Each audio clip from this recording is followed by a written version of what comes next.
DJ Genesis, Detroit. Truth in the algorithm. Welcome to the live stream.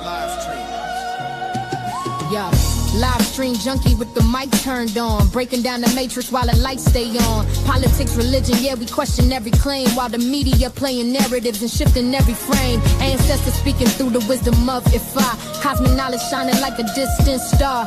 From Detroit to the world on a digital stage, dropping truth bombs every time I hit the page. Welcome to the channel where the truth get deployed.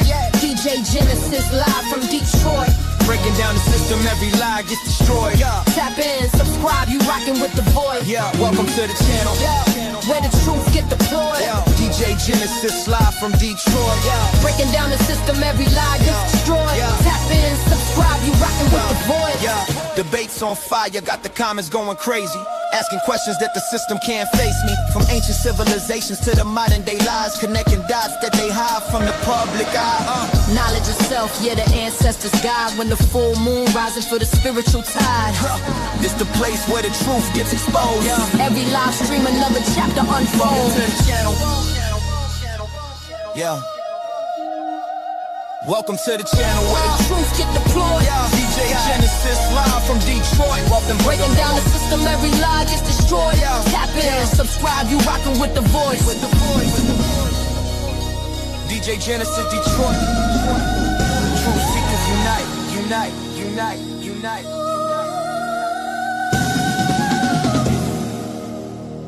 Stay away, stay away, stay away. Stay questioning. Welcome. This is DJ Genesis, and today we have a special show for our audience, and we're going to be talking about the spirituality behind addiction, spirituality and addiction. We want to talk about how substance abuse feeds into addiction. Spirituality and substance, just talking about it all together. So, and I have a special guest, and I want to, I'm so happy to bring him on. His name is Mandela Elliott. Welcome to the show, Mandela. How are you doing? I'm good. How you doing today? I'm doing pretty good. So I wanted to just get a little background of, who is Mandela? Who is Mandela Elliott? Give us a little background on who you are. I am. And you don't have to natural. You don't have to hold the phone like this. Just keep it like that. There we go. Okay. You able to hear me good, right?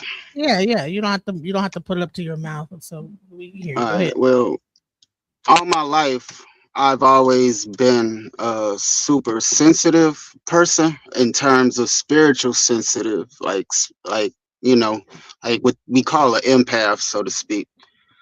And coming from a mixed background where your family is predominantly a religious kind of family, even though I didn't grow up in church, but I mean the just the religious background where your grandparents and everybody had a strong spiritual faith without the spiritual connection. So I've always been very much in tune with the spirit world and energies from my environment and that I could feel from other people. And I never really fully understood what that consisted of and the impact of it until I started getting older, because when you are in tune with everything like that, it's easy to get conflicted between your own personal feelings and what you are exposed to from everybody else. So that was just the process that I had to kind of go through, especially coming up in a background where both of my parents were substance abusers, as far as my father and his alcoholism, and my mom, I wouldn't call her a substance abuser, but very much an addictive personality, where you aren't, growing up, my sister and I was trying to always get my mom to stop smoking cigarettes because I was born with respiratory problems because she would always smoke around me at an early age. So that probably had a lot to do with me having a need to change my diet. So there is Mm. always just that tension where you feel like you have that calling, but you don't know how to tap into it, and then you try certain substances like weed or whatever to help you sleep because you don't realize you are literally walking in between both worlds, like the spirit world and the physical world. So you always like a lucid dreamer and stuff like that. And I had to figure out how to balance that spiritual and the physical together, because that's what I was here to do. That's what I felt called to do, is to learn how to uh the temporary things that I was experiencing naturally. I had to I was kind of confused between how to develop these things.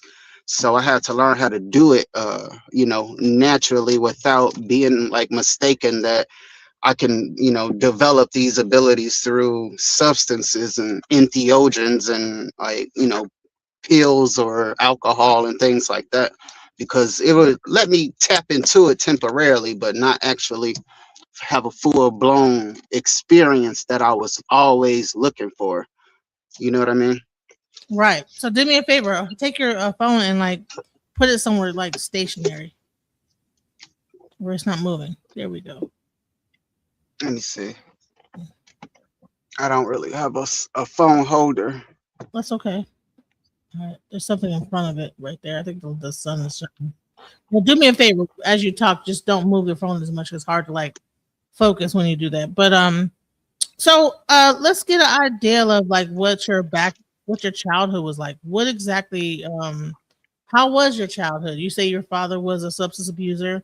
How was it growing up in your household?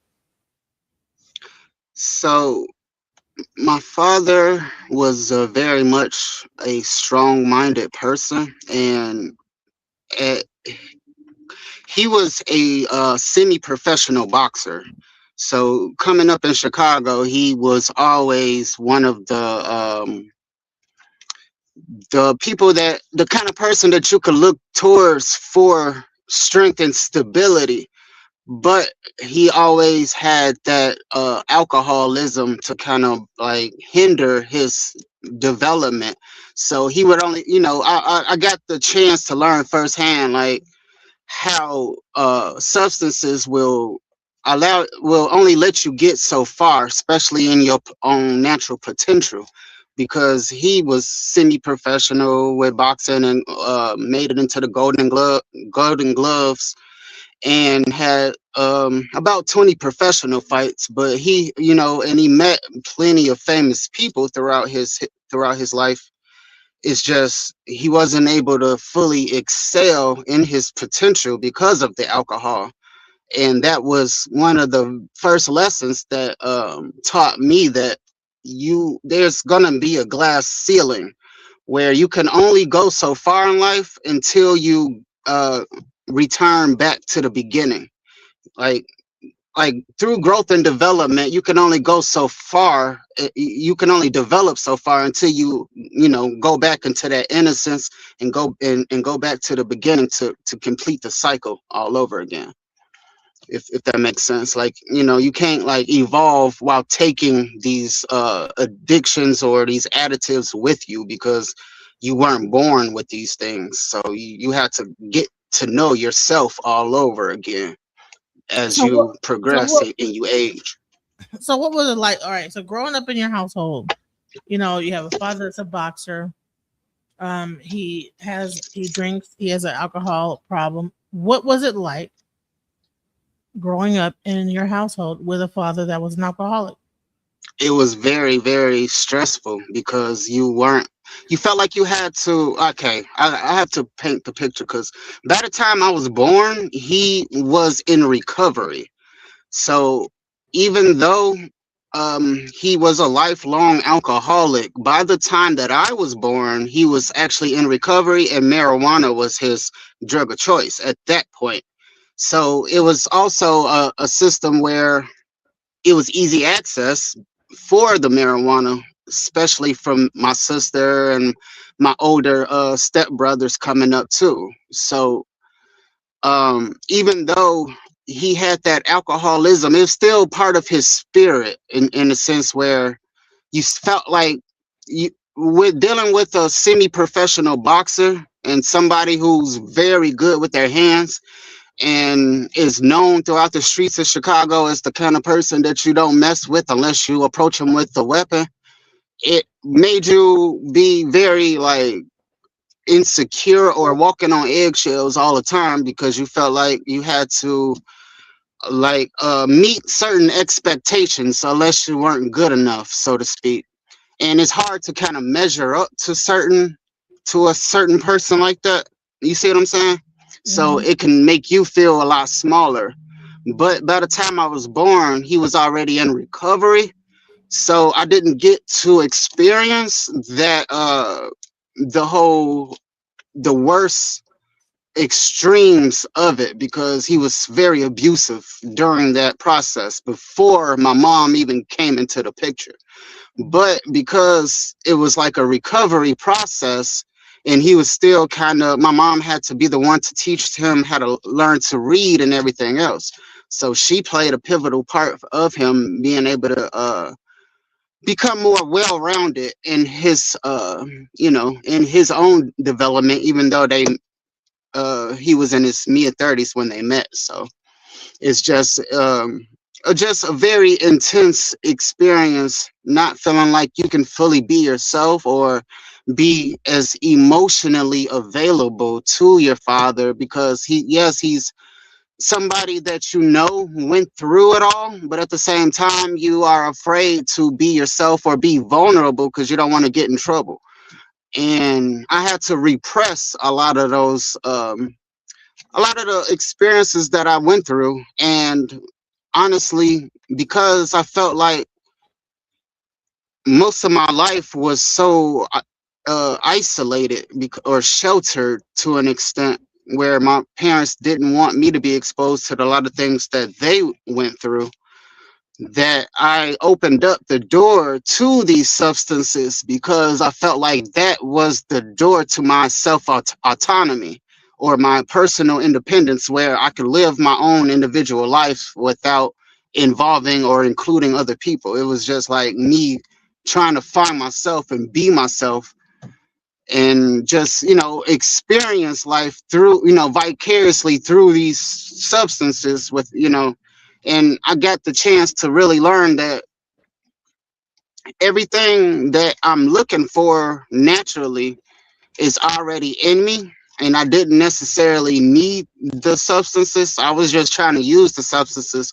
to help me develop or express what's already inside of me. And I didn't really know how to do that until I was guided by the spirit world. You know what I mean?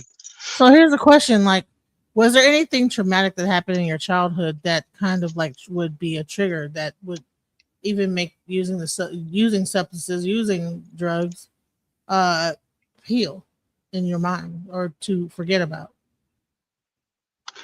Was there anything in my childhood that would have been a trigger that the drugs would have been a coping mechanism for, you mean? Is Yes. that what you said? Yes. Uh, well, the overwhelming, it's just like because I am the youngest of all of my siblings, I'm the baby of the family. So my siblings got to experience a lot more than what I feel like I got to because I feel like I was more sheltered. So while my older Sheltered how? sheltered as in by the time I was in like in kindergarten and started, fifth and sixth, I was turning like 5 or 6. I ended up moving out of Chicago because I was born in not literally, but I was born like I lived in the projects when I was born. So by the time I was in started grade school and kindergarten and everything, they made sure I left the projects at a very early age.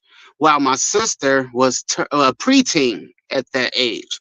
So for her, it was a culture shock. For me, I was kind of caught in between. I was also caught in between, like, who am I versus the in my like experiencing like a family dichotomy between, like, my whole family being from Chicago. So I go out to spend time with my cousins and everything, but I feel like I feel like I'm sticking out like a sore thumb. A disconnect. You felt like a disconnect because you probably like grew up Exactly. in like the suburbs.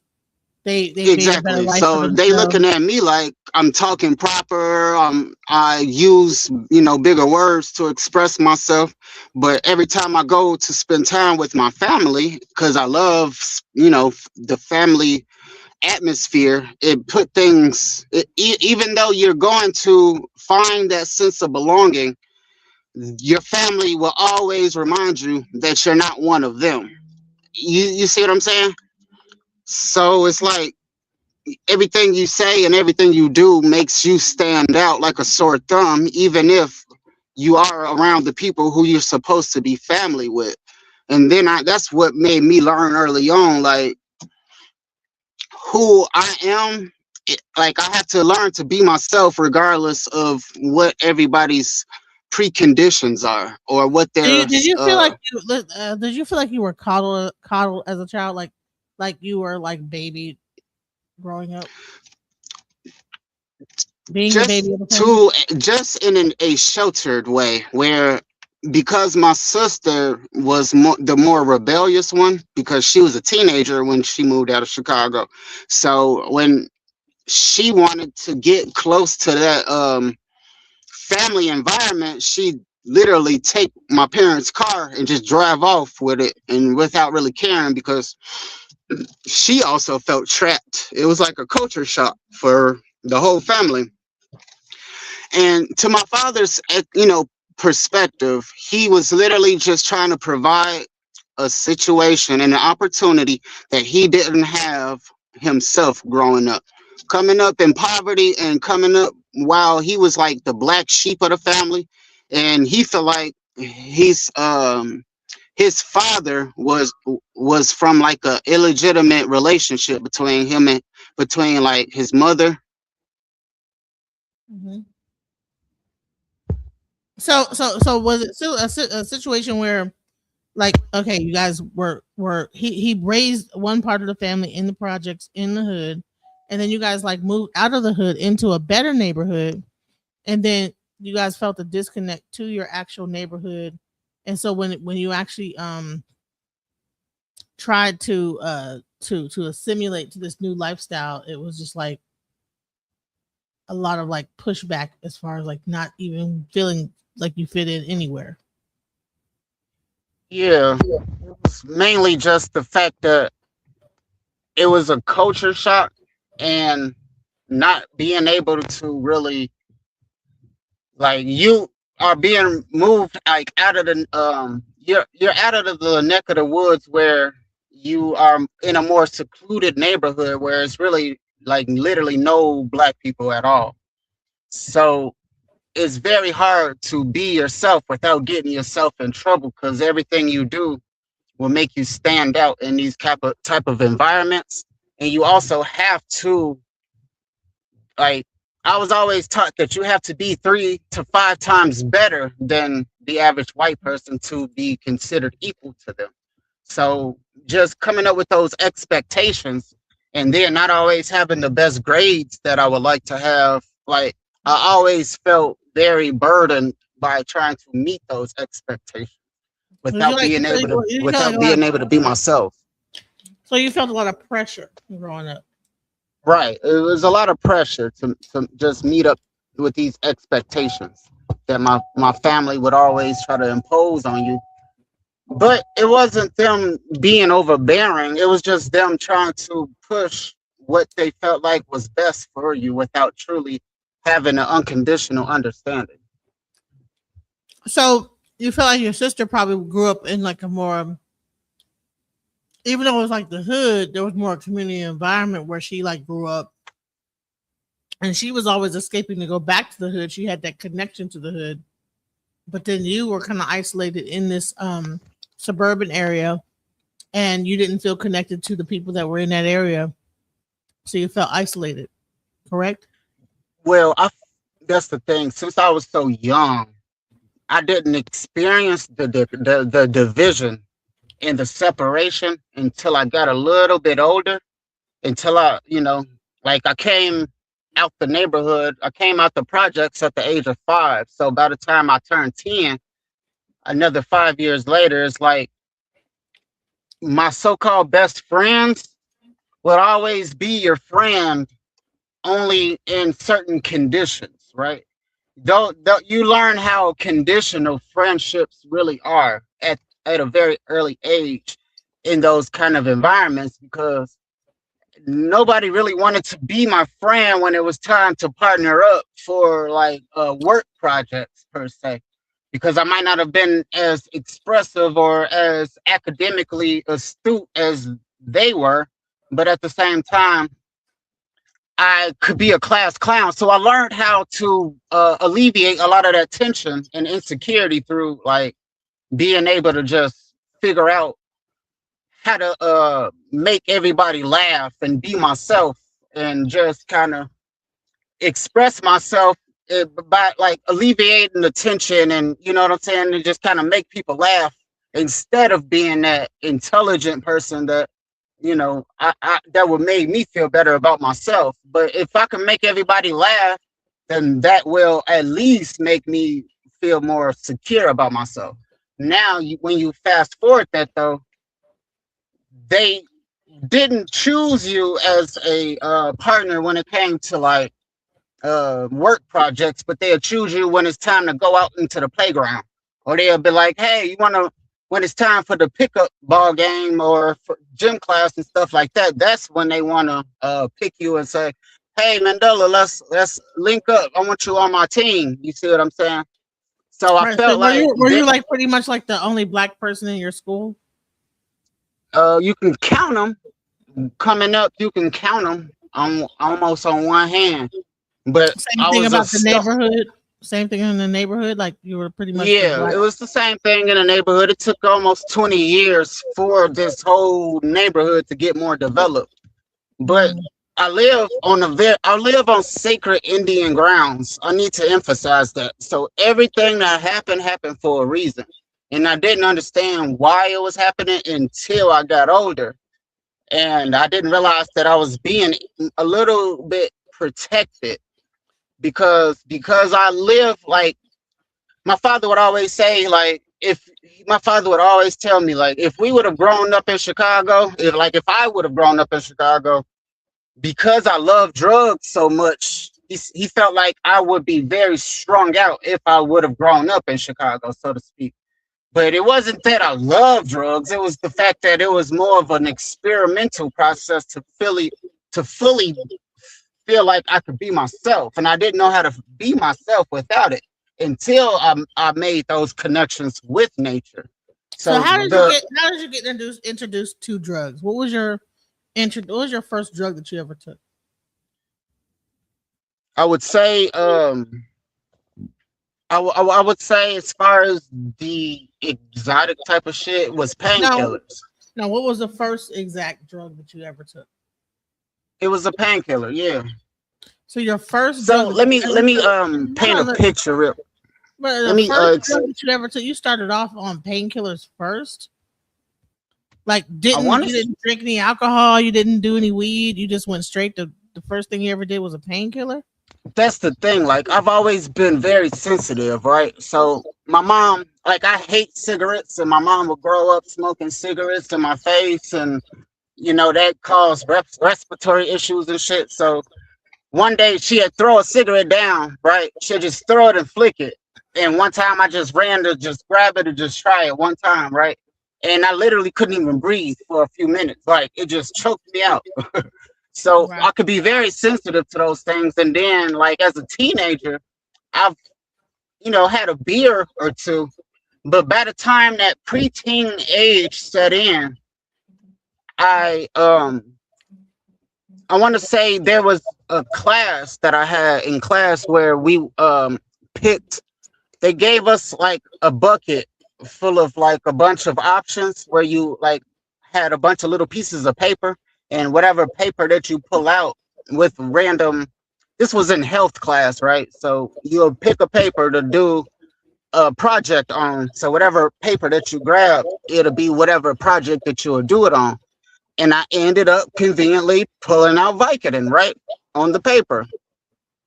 And that's when I did a whole class project on Vicodin itself. And this was around the age of maybe 12, 13 years old, I think. So learning about Vicodin and its addictive properties and how it is a synthetic version of, in the dopamine and endorphins and that we create naturally, it sounded almost enticing, but at the same time, it was just like, oh, okay, cool, that's interesting. Until I was in my parents' medicine cabinet one day after doing this very same project, and sure enough, coincidentally, there was a bottle of Vicodin, right? Hmm. So it's like, oh, I literally just did a project on this shit, and they gave me a full book on various drugs and stuff like that.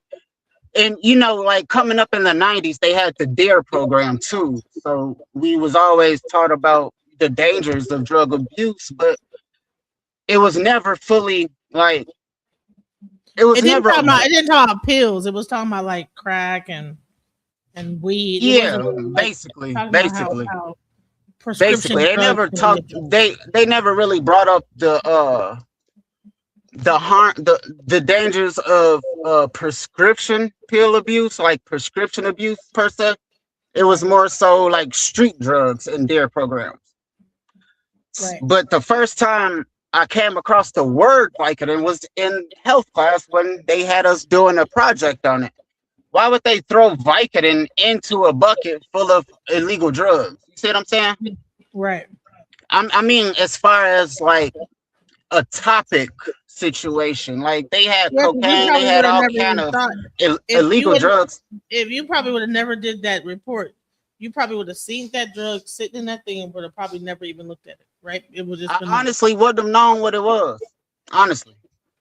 So by doing that report, you knew what Vicodin was, and you see that in there, you say, you know what, let me try this out and see what's going to happen. So what was exactly? So what happened the first time you did it? I literally probably took one, and obviously, one long story short, I realized that was one of the things that would help me relax and allow me to sleep while being awake at the same time. And that duality of being asleep and awake has something that I've always been doing without really realizing that's what I've been doing. So I realized that pill, that one Vicodin, will allow me to relax and be able to, because growing up as a child, I was not a great sleeper. I would always stay up to maybe 3 o'clock in the morning just to be able to get a good night's sleep. And then by the time the sun start rising up, is by the time I would be able to fall asleep and get sleepy. You see what I'm saying? And your parents weren't even aware that you were up the whole time, huh? Well, they'd make me go in my room. As long as I'm in my room, they figure he'll eventually fall asleep. But it was, growing up, I just was kind of had a problem like sleeping well, And so you got to hold it to the Vicodin. When did your parents realize? Because I'm sure that once you did the one, it was like you probably. I mean, how did you start taking it? Once you did, like you would take it every 8 hours, or take it the next day, or how did it start off? It honestly became an issue. Well, I would grab a cup. This was so long ago that I can't fully recollect what took place during this time period, as far as like if I faced any repercussions. I don't think I faced severe. I did get exposed, like I did get in trouble for it, but I don't remember how much time progressed between my first introduction in their medicine cabinet, but it was a little while down the road where they did You realize started to that I become was real, like, oh, so my pills are coming up missing. Who's doing yeah, it? it did because based on my personality, I don't have like a huge addictive personality, but when I find something that I like, I tend to dive into it until I can't get enough, until I'm sick of it, so to speak. Like I'll So just kind how of old go. are you when you? How old were you when you took your first Vicodin? I want to say about going on 12 or 13 because I Wow. remember it was I was I want to say right in that early teenage years, Right. So you took and your first Vicodin at 12 or 13. That's why you this can't was get it. around I want to say a little bit before I turned a teenager because I remember by the time I was in high school was the first time I tried like harder stuff like Percocets and stuff. So this was before high school. This was So how around. long did it take for them to realize that their Vicodins were coming up missing from that first time at 12, 13? How long did it take? Like a year, 6 months? How long did it take for them to realize? Yeah, that's the thing. Like I was so young, it probably was no more than a couple months because I'm sure they realized their pills were starting to get. I remember my father being a boxing coach. He had one of his the people that he trained is a doc is works in the healthcare. Works as a physician because his father is a doctor, but he himself was like a up and coming physician. So my father wasn't so privy to the effects of Vicodin, even though he was prescribed it. So by the time it became an issue, and he noticed that that's what was my go-to of choice, he spoke to some of his people that he was training with, and they explained it to him how Vicodin was heavily addictive and all of that. So they did give him the information to let him know, like these are the kind of things you want to kind of keep away from children and stuff like that. But it by that time it was the ball already started rolling. You know what I mean? Right. So you started off with Vicodin, taking it in your out of the cabinet with your parents, and then you're 13, 12, 13. You eventually move in that you get kind of caught. Parents addressed you how? What happened? How did your parents address the situation and get you to? Did they get you to stop taking it and then you got reintroduced into high school, or did you kind of keep trying to sneak stuff? How did it go? Well, that's the thing. By the time opened that door, this was around eighth grade, right on the steps of high school. So I believe by the I don't remember 100%. I do recall like not going through any withdrawals from the pills though, so that wasn't an issue. I think they just confiscated it and put it away to sequestered it so I couldn't have access to it. But other than that, that just opened up the door. So it caused okay, now it's starting to bring back memories now that you got me talking about it. So this was around the time I had my very first drug test too. And they noticed that I started kind of dabbling and experimenting around this time period. So this is when my mom ended up giving me a drug test around this time. And that's when I, you know, was transitioning out of high school. So this was, way past the Vicodin stage though. So once So I ended up, how did you go into high school and what was your first introduction into harder things like Percocets and different other pills? Like how did you get introduced into that? because by the time I was, in my preteens, by the time I was,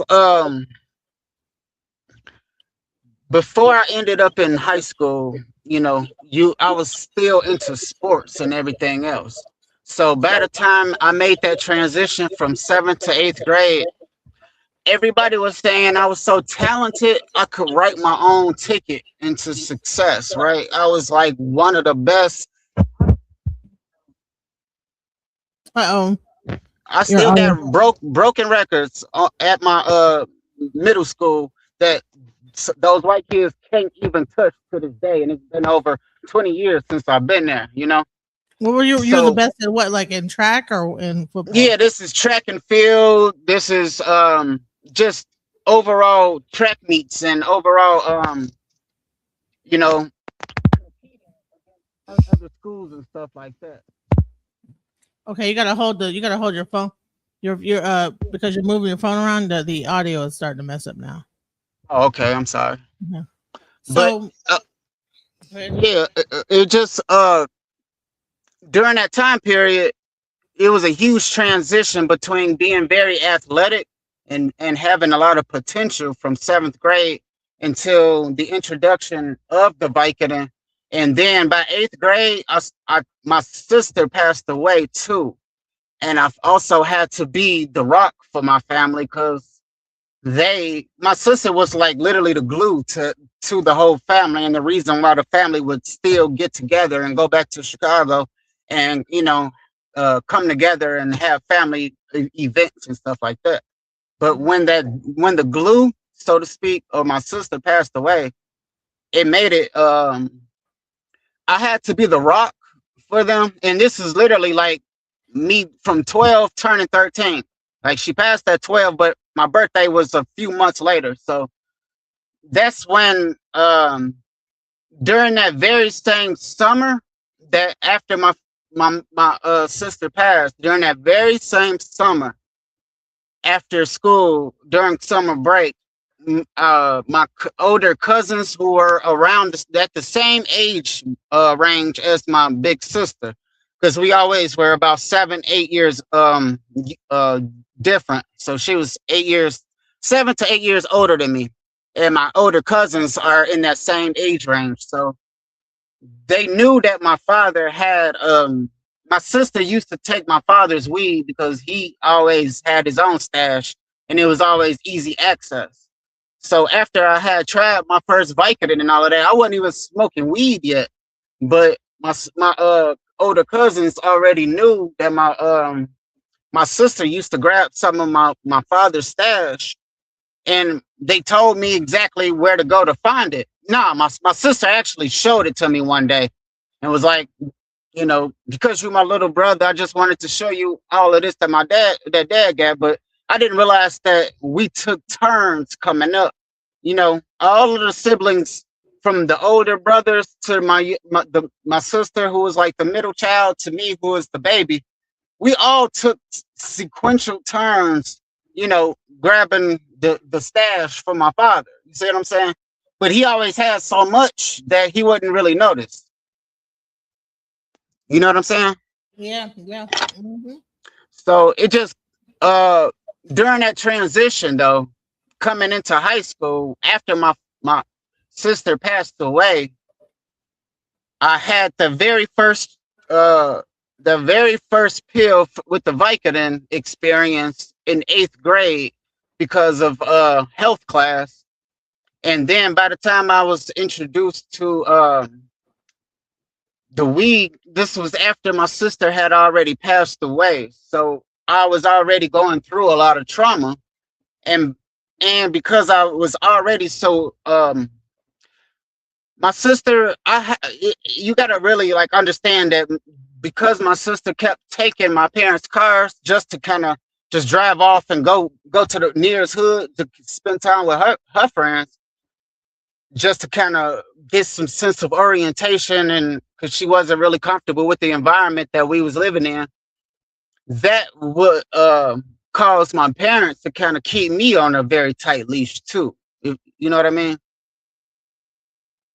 And that tight leash was what opened up the door for me to want to start smoking weed because A, it was easy access, and B, it was like, this is my only autonomy where I could do what I want to do without anybody being in my business, so to speak. Does that make sense? Well, hell, you didn't realize that weed has a smell, and that everybody can smell it when you smoke it. So here's a question. Here's a question. Could you say something? I can hear you. Go ahead. So you got into the Percocets and started taking those. When did you kind of go on and begin? And so was there like a group around that were doing the same thing, or were you kind of like a isolated person that was just like not very friendly? That kind of, like, what's it called, like introvert that kind of just was doing stuff and didn't really have many friends around, or were they doing this stuff with you? It was a bit of both because after I first started with the Vicodin, at the early age of like eighth grade, about the time I was in eighth grade before I started ninth and freshman year, that's when I started smoking weed because that was like the time my sister had around the time my sister had passed away. But remember in seventh grade I was into sports and everything else.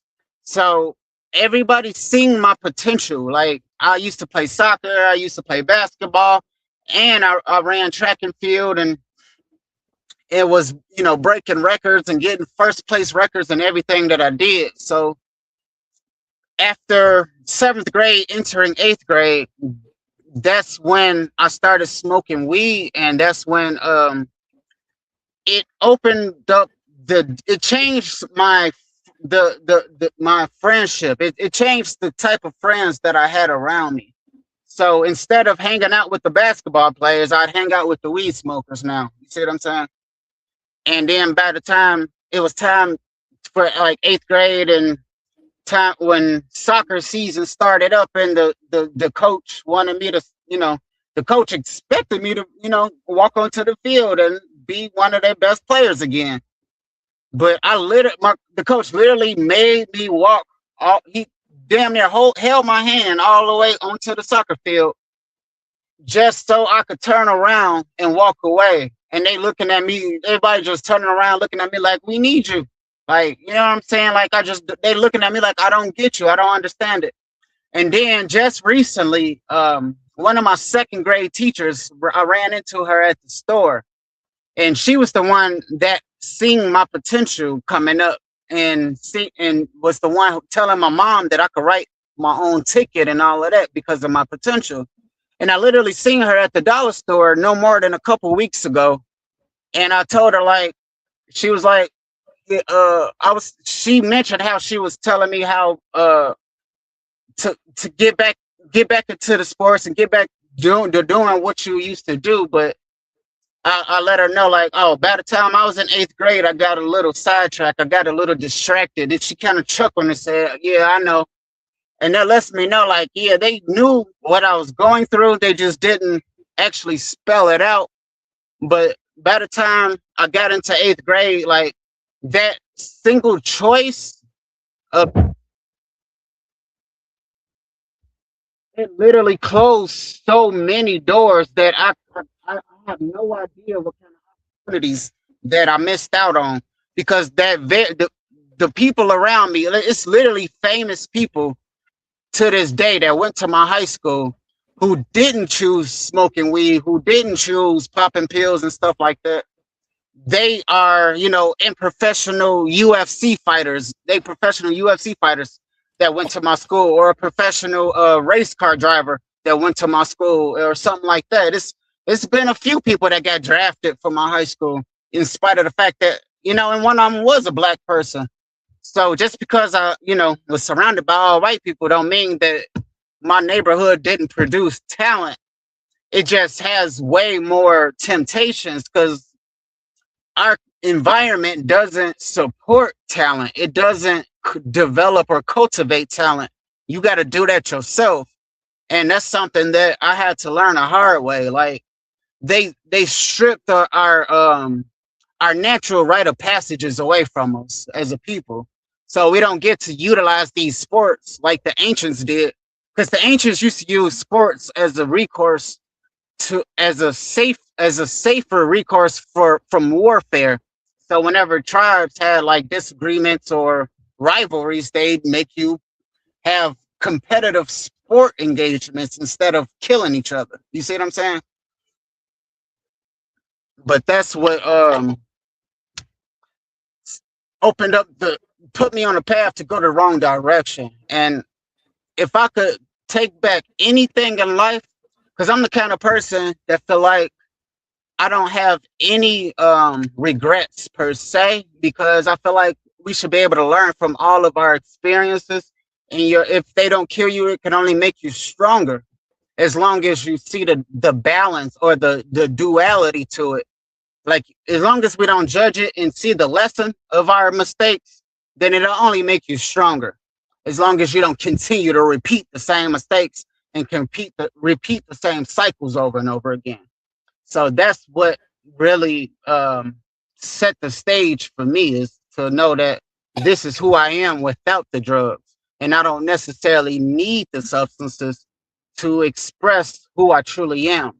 But at the time, that's what I felt like. I needed it to help me sleep. I needed it to be a little more self-confident with myself, because I didn't know how to really, I didn't really develop that personality skills or social skills that I would like to, because I felt like I grew up kind of sheltered. You know what I mean? You there?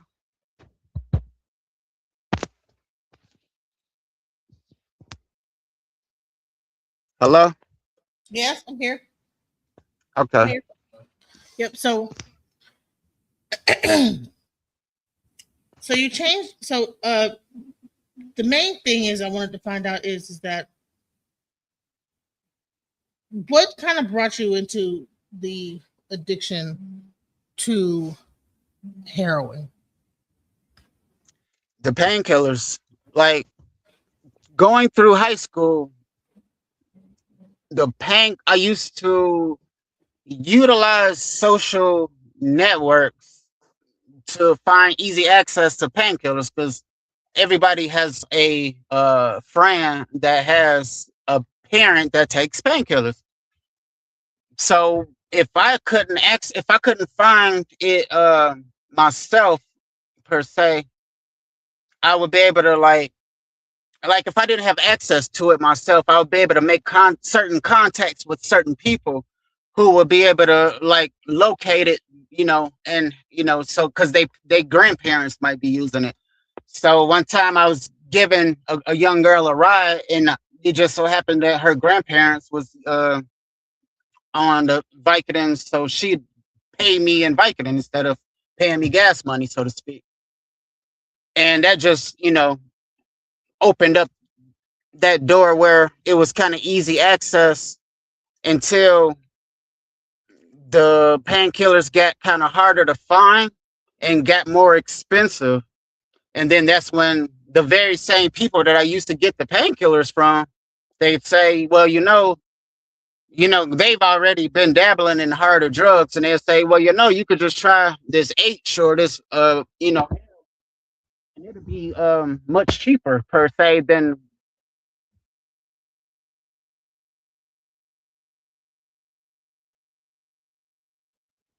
We lost your audio. We lost your audio. Can you hear me? Yeah. Go ahead. Now I can hear you. Go ahead. Okay, my bad. Back up. Repeat what you just said. Go ahead. Yeah, it was just the the loss of access to the pills itself that opened up the door, like through me trying to source for more painkillers. It was just they the very people that I was going to school with tried to persuade you to gravitate towards the harder stuff. I didn't realize that at first. They told me that it would be cheaper, but I didn't realize that it was the economy that was most beneficial to get more people involved, because drugs has its own economy. So if you have people under you, it's like a pyramid thing where if you can have people under you, you can sustain your own habit by having other people come through you, so to speak. And you can, they'll source it for you, but they're maintaining their habits by getting paid through you, so to speak.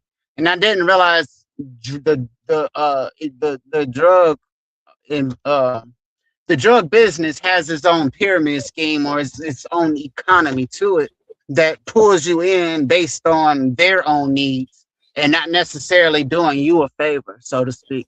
At the time, I thought they were doing me a favor and trying to help me save money because the pills was getting more expensive and stuff like that. But I learned, that they was just trying to have, uh, that pyramid system where you can come through them and they can maintain their own addictions. You know what I mean?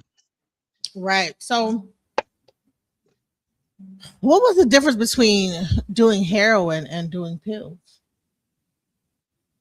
The difference for me was the fact that the pills was synthetic, while the heroin was more.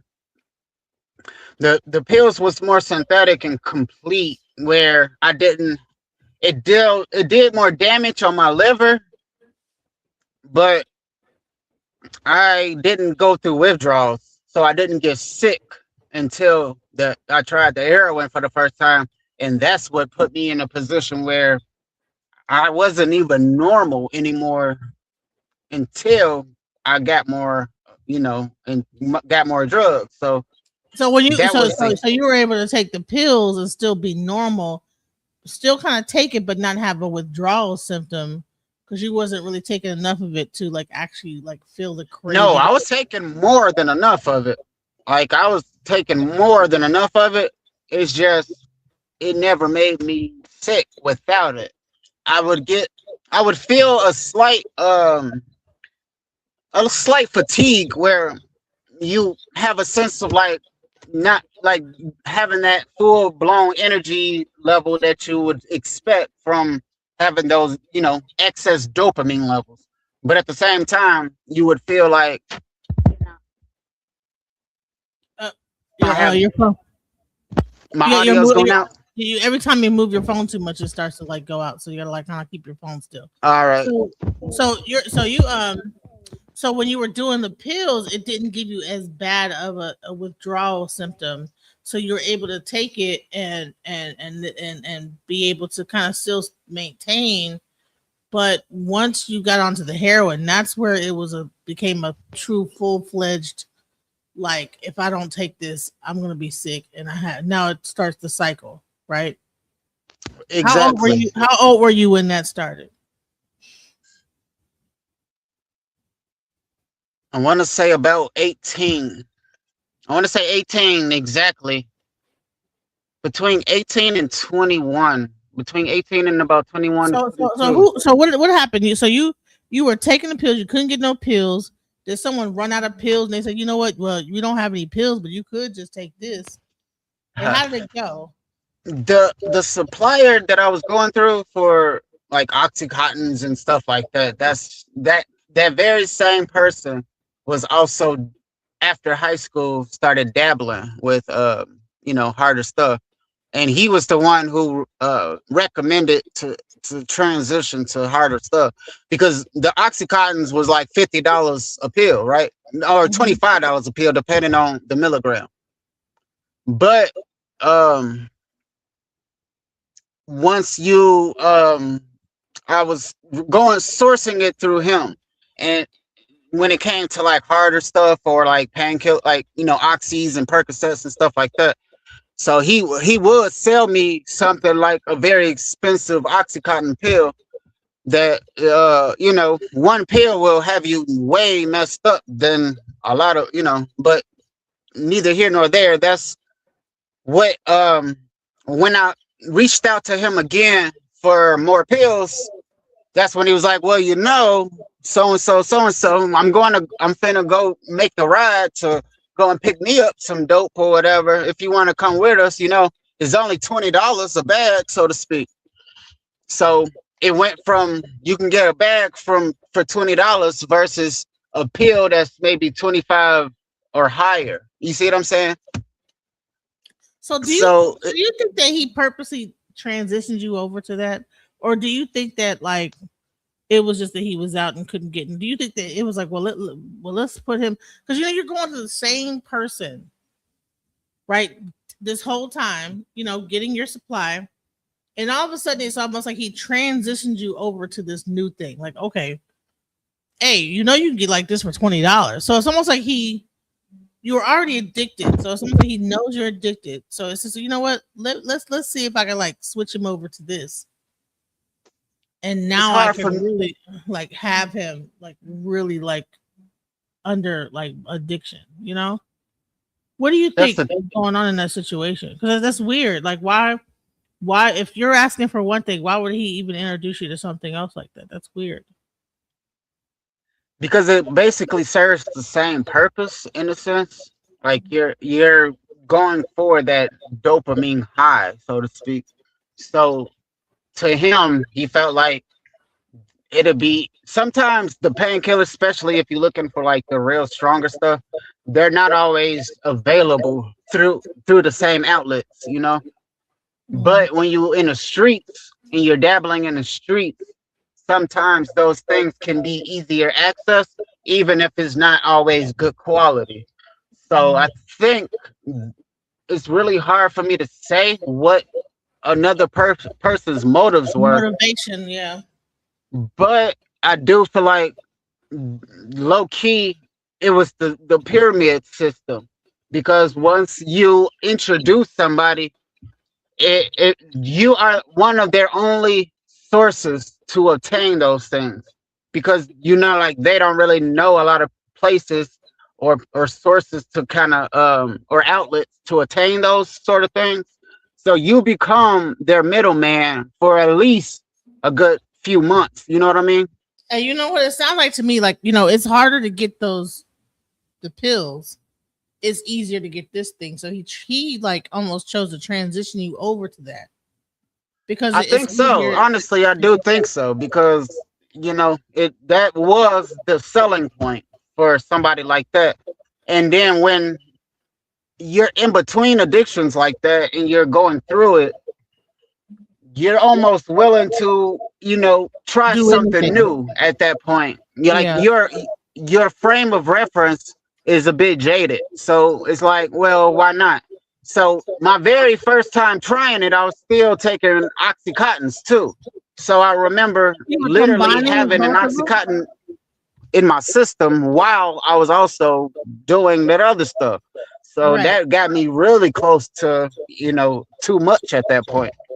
Oh wow. Wow. So you so he transitions you over to this new thing. And now so did you automatically knew that you had to like keep taking this in order to not feel sick? Like did you automatically know this, or was it like you felt sick and because you know you said the one thing that you were taking, you didn't feel that sick, or you might feel a little bit fatigued because you did it and whatever, you might feel tired or whatever, but then you transitioned over to this new thing that if you don't take this, now you're sick, now you're feeling terrible, you're throwing up, this at the other. Like did you automatically knew what the purpose, what the reason or why you felt sick and that you needed to do more of it? Like how did that kick into play, come into play? Well, yeah, like when I got sick, I knew why I was sick. Because, I mean, you hear about the withdrawals, but I didn't experience it until the first time I tried, the harder stuff. So once I was sick, it was like the ball started rolling. And that's when the desperation kind of kicked in. And that's when the stealing started kicking in. Like, I wasn't stealing from my parents until I got to that point where it was all or nothing. Like, the the attainment of what I'm going for was worth the risk of getting myself, in trouble for, taking money out the my parents' piggy banks or something like that at the time. Mm. And when So I say how pig, so like all right, so explain how this whole, because I imagine like a pill like situation, it's they're probably like slow acting, they probably like go throughout the day like over time, right? Like that high of a pill, right? right? But you're taking, now you're into a situation where this is like a different than a pill, right? So is it like it lasts for like about a couple hours and you feel sick immediately, or is it like does it last some time and then you start to feel sick? Like how does that, how, what happens? It literally depends on the quality. It depends on all of those things, like how it's processed. But to long story short, you really have a very smaller window than with the pills. And I really didn't know that you have a smaller efficacy window. Like when you take like dope itself, you literally only, depending on the quality, like pills have a standard on how they produce those painkillers. You're gonna get the same quality with long as it's an authentic, genuine painkiller. But every every person who produces their own dope is gonna have higher or lesser quality. So that is gonna determine how long it's gonna last. And this, my first time doing it was before fentanyl hit the street. So I do have to emphasize that this was actual real heroin. It wasn't fentanyl. Let's not The say the word. first Just time, say H. Just say H. right. The So actual sorry about that. Well, it's just depending on the quality, and depends on who you're going through and how it's processed, because it's gonna be the same across the board for painkillers. But when it comes to dope or H, you have to know that you're getting it from a respectable, or a trustworthy source that's not gonna try to overly dilute it or make it too strong, because it's so many risks to it. It could be too strong or too weak. And at this point, I was still working. So I was trusting the people. I was going through users to help me attain it, because you never want to go through another user, because you can't trust somebody who has their own addictions.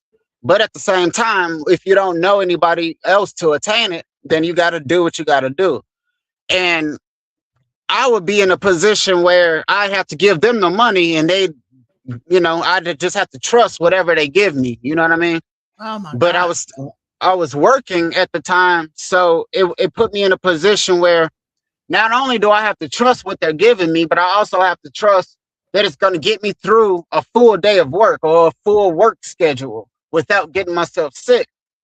Oh And my. needless to say, they felt like if they continue to shortchange you, because they were the ones that was using too, like they knew that you were their middleman, so they would put you in a position to where you you know have to continue to keep coming back to them, so to speak. And Wow. I would literally end up getting sick while I was at work, because they would turn around and rip you off like that. You see what I'm saying? Explain getting sick. And how can you go to work on this stuff? Like, doesn't it make you sleepy? I mean, I don't know. Maybe it's like the ones that, because you said you weren't really shooting it. You were just what? How were you taking it at the time? How were you? How were you? What was your method at the time? Through the nose, through the nostrils. But at the same time, this was when Your phone is muted. There you go. Oh, hold on. Uh oh. Okay, now I can hear you. Go ahead. Say it. okay, well, when you feel like you're sick, like your body is, you get really irritable very fast. And the smallest, it feels like you're going through a flu. The same way you feel when you have a flu symptoms, where like if you touch something cold, like your whole body feels it, right? Mm-hmm. And like you have to sweat a lot, and you're just sitting there sweating for nothing. And people are looking at you like, why are you sweating? It's not even that hot in here. But like you had to kind of make up an excuse to kind of go home, or get out get out the store, or wherever you're at, because you end up going through very severe flu symptoms. That's like the best way I can explain it. Almost like immediately, like in a short period of time. No, it's progressive. It gets worse and worse as the body starts dropping down in natural dopamine levels, which is why I had to learn how to heal myself naturally through the sun. because God was the spirit world was showing me like, you don't need these things to build up that high, but they don't teach you that what the high that you're looking for is not the same thing as bliss, because they'll create a drug called ecstasy without telling you that ecstasy nirvana, a form of bliss or nirvana that comes from you simply being whole and being more connected between the spirit world. You know what I mean? Mm-hmm. Because ecstasy isn't a drug, it's a state of being, it's a state of mind. It just Right. depends on how you spell it. So you're trying to get through your day, and then all of a sudden, I guess this thing wears off. It's hard to really understand this to a person that probably have never experienced this. To like imagine like this thing at this point, this is how you feel normal, right? Like without it, you don't feel normal. So in order for you to go to work, you have to like take this thing, and if you don't take it, you don't feel normal anymore, right? Did it make you sleepy? Because every time they show like people that are taking this substance, you see them nod off. Explain what happens during that nod out. What is that about? I know some people say it just only happens in the first phase of it. People might be wondering, how can you go to work if this is what you're doing and not be like like looking crazy and like nodding off and this, that, the other. Can you kind of get into that? Because like people probably don't even understand like what this is really like. What is the thing that it entails? So, how do I say it? When you have a excess amount of like dopamine and endorphins, it puts your body in a state of being extra relaxed. Where like when somebody is talking to you, you can hear that extra slur. It's almost like when you're on alcohol too, and somebody's talking to you on alcohol, and Mhm. their speech is a little slurred. Well, Mhm. you can hear that slur, like because your body is producing excess amounts of dopamine, so that is naturally produced when you are going to sleep too, because you Mm. got your like all that dopamine and that melatonin and all of that kind of being balanced out. But you like if you close your eyes, you can easily kind of like take a quick nap without actually falling asleep per se. So you're And awake. that's So you're awake. So even though a person might be in that sleep kind of thing, they're actually aware of everything going on. somewhat, it's like a middle point between being asleep and being awake. And that's what I was always looking for in a spirituality, because I didn't understand it. You know what I'm saying? Like as a Pisces, you're always going to be in between both worlds. So the H though, or the painkillers, it lets you like close your eyes and experience like that lucid state of like being asleep but being kind of conscious at the same time. And I remember going to sleep as a child and being asleep, but being able to hear like the TV running. So I never understood like how was I able to hear my surroundings while I was still asleep. But because I was always the kind of person that was always like in between both worlds, I would kind of gravitate towards something that will help me sleep or help me express that astral projection and that lucid dreaming that I would always do naturally. But once I tried the Vicodin, the painkillers, that's what flipped the switch for me. Like it allowed you to like do it with ease without necessarily trying to, but it'll give you a glimpse of it. It's like a glass ceiling, so to speak, where you'll get a glimpse of that lucid dream without actually knowing what's going on. You won't have a lot of memory retention to it or a lot of power behind your dreams. So you'll just get a quick glimpse of doing like leaving your body. You'll feel the vibrations and everything, but it'll go away, so to speak. Like that, we call it a quickening. that vibration when your spirit leaves your body and you actually start to astral project. You go through a quickening. Do you feel like an ego death that happens, or is it like a hallucination period, or is it just completely like a body? No, it's not hallucinatory. Like you're not going into another realm. It's just a body thing where you just are in your body, but you feel like that space between sleep and wake. That in A bit between. of both. It's not hallucinations because by the time you close your eyes, you only see things when you close your eyes and you enter the dream world, but you're still partly awake. So I consider hallucinating when you're still awake, but you start seeing things while you're still awake, so to speak. Does that make sense? Right. No, because I've done ayahuasca before, but when you take ayahuasca, you are completely gone.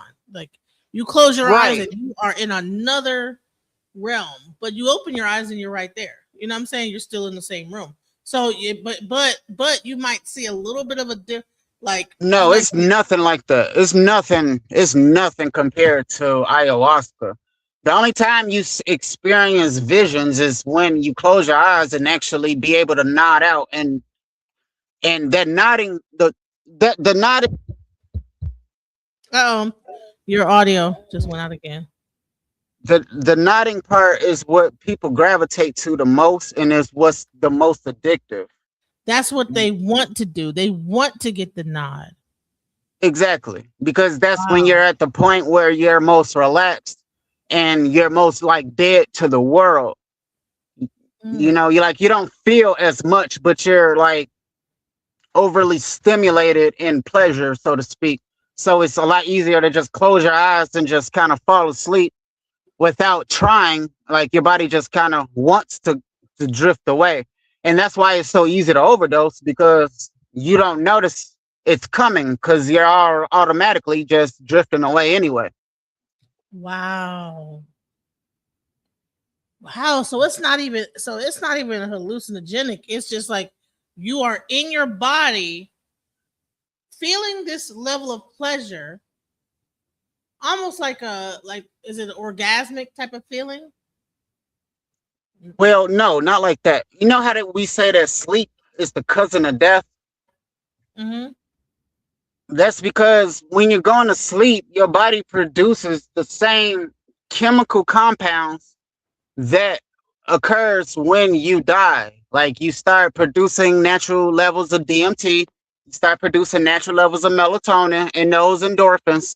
So your life kind of flashes. Your life flashes like that because you're in that dream state, in that lucid state. Now, because sleep is the cousin of death, we don't realize we're in between. Like sleep is a form of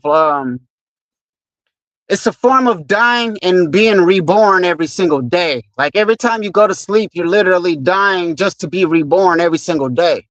And Mm. your body has to go through those phases so it doesn't become overwhelmed with day-to-day uh stimulant, day-to-day stress and stimulation. So if you produce way more of those hormones that will put you to sleep like that, you can phase out into a death phase.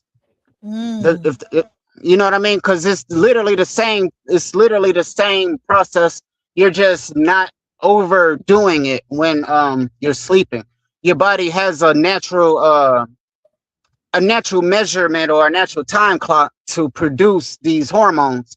But if you choose to simulate the hormones, if you because that's what the pills do. It just mimics what we already produce naturally. You know So what? I always, there's been times when I've been exhausted, right? I have sleep apnea.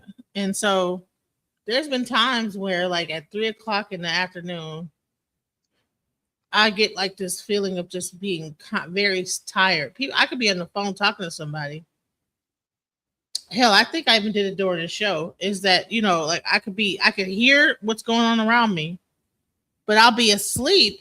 And then a person will say, "Hey," like how you just said, "Hey," I actually literally, because I have sleep apnea, I fell asleep kind of, but I was still in this like kind of in between state of being sleepy and being awake, right? And that's just part of like, I didn't use my CPAP last night, so it made me very tired today. So like right around this time is when that kind of sleep kind of thing kicks in when you don't use the CPAP because you have hypoxia like that happens when you don't sleep right. So right around this time I'll get like sleepy and I might close my eyes and just feel a little sleepy, right? But I can hear everything going on around me. And I'm not sure if you said, hey, you still there? But I heard it. I woke up and I was like, oh yeah, I'm still here. And I was able to like say, hey, yeah, what's going on? So I can hear what's going on. There's some parts I kind of heard, some parts I didn't hear, but it was like this in between. I wasn't all the way just knocked out sleep. I was able to hear what you were saying, but I would kind of like have moments of drifting into a dream and coming back out of it, listening to what you're saying, drifting off into a little dream, and then, but then when you say, "Hey, did you hear me?" So I think I might have been in dream state a little bit when you said, "Hey, are you there?" And so I come right back up, and I'm like, "Hey, yeah, I'm here." Is it Right. kind of a similar thing like that? Like when you're Yes, really it super, is. super Now, sleepy, like now being really sleepy and tired, like, and then you just where sleep overcomes you and you just can't control it, and you just really get tired. it is a lot like that where you, how do I say it? Like, you know how people are natural sleepwalkers, right? You got Mm-hmm. your sleepwalking people who I found that typically your earth signs, people who are typically Capricorns and your earth signs tend to lean towards sleepwalking Mm. because they are so deep into their dreams that they literally live out and act out their dreams, if that makes sense, Mm-hmm. because they're so grounded. You know what I mean? Now, that can become problematic because you don't want to live out your dreams. So it's literally the same thing as taking ayahuasca and having some like a shaman watch over you because you start to act out the dream world and thinking that the dream is your reality. You know what I mean? So, like, it's literally tantamount to sleepwalking or being in a day-to-day activity, but your body is calling you to drift away and trying to give you a message. And the only way you can get that message is to close your eyes and go to a meditative state. They used to say that about Harriet Tubman and like certain certain mediums, like in order to get their message they can't necessarily see their visions in the awakened state. They have to be partly asleep and partly awake, so they'll kind of fall down and fall to their knees or kind of go into a slight quickening or a slight possession state, if you will, and that's when they'll be able to channel those visions and those messages. And people who are in between both worlds like that, they are our natural mediums. They are Mm. natural born shamans. They just don't know how to express it. And then they'll go to the hospital and say, "This is what I'm going through," and they'll give you psychotropic medications, or they'll give you like those barbiturates like Xanax and stuff like that to try to you know try to nullify and try to uh, minimize that potential so you can't really access it. But we got to do is ground that energy, and when you become more grounded, those dreams, like when you go to sleep, those dreams will become more vivid and you'll be able to remember everything that you're dreaming. And that was the disconnect, was being able, like, your body is trying to get you to retain more dream memory. And the people who are supposed to come through those visions and come back with a message, because they are the natural anchors of the spirit world, That's what you're doing, is anchoring all those higher vibrations in your body, but your body is not really able to process all of that energy, so it's putting you to sleep in order for you to process it. And when the frequencies and energies and vibrations are so powerful, you have to go to sleep in order for your body to assimilate it. And that's what you know causes you to sleepwalk, or stuff like that, because you'll be acting it out because you're not fully anchored in your root chakra. Your root be more open, so you don't get convoluted between the dream world and the reality. That's what we call mental illness, is not being able to distinguish your reality from reality from the dream world. You know From what the I mean? dream world. Wow. I was talking about when I did the show about spirit boxes. I was talking about the fact that when I went, I have had anesthesia before, and there's this thing ketamine, and with the ketamine, it separates your body from your mind so that you don't feel what's going on when they're operating on you. So there's like a separation of body, mind separation. And then you Uh-huh. kind of feel like you actually see, like, I mean, so there is a slight hallucin, I'll say it, a slight hallucinogenic effect that happens to where you actually will see almost like a computer screen. It's weird. Like I actually feel like I was in the multiverse. It was weird. But do you think that that's what really was going on with Michael Jackson when he was taking with his situation? Because I think he was always talking about how he couldn't sleep. So it was always a situation where he's like, "Well, I couldn't sleep that much, and I just wanted to sleep. It was the best sleep I've ever gotten." You know? What do you think Michael about that? Jackson's situation, his situation was a bit more complex and a little bit more complicated. He had so many in order for him to sleep, because he was going through so many surgeries coming up. He had all them plastic surgeries, and he burnt himself with the Pepsi commercial and all of that. Like, that was the early stages of him taking painkillers, is when he did that Pepsi commercial and he burnt his hair and all of that. And a lot of his face and everything was literally burnt. You see what I'm saying? So he had real third degree burns that he had to treat, and I think that really opened up the door. But him being such a hard worker and such a perfectionist, that really puts a lot of pressure on you, because he is, one of the greatest. So at the end of the day, his situation was a little bit more complicated, but he was very much into spirituality too. He had his own mirror room, a room full of nothing but mirrors that he would use to go and meditate in. So that's not like common knowledge, but you can look into it. Like, his mansion had a mirror room that he'd go into for divination purposes. So Michael Jackson What? was So very like much that's going into like portals. That's dealing with portals. So he had like a bunch of mirrors. Like what? it's a way to access. It's a form of scrying. You use mirrors. Like, back in the day, they used to use water puddles until they created these same mirrors for obsidian, like through obsidian, the rock obsidian, to create to alter your subconscious mind. So you put on a mask. So it's hard for your subconscious mind to distinguish yourself from how you see yourself, right?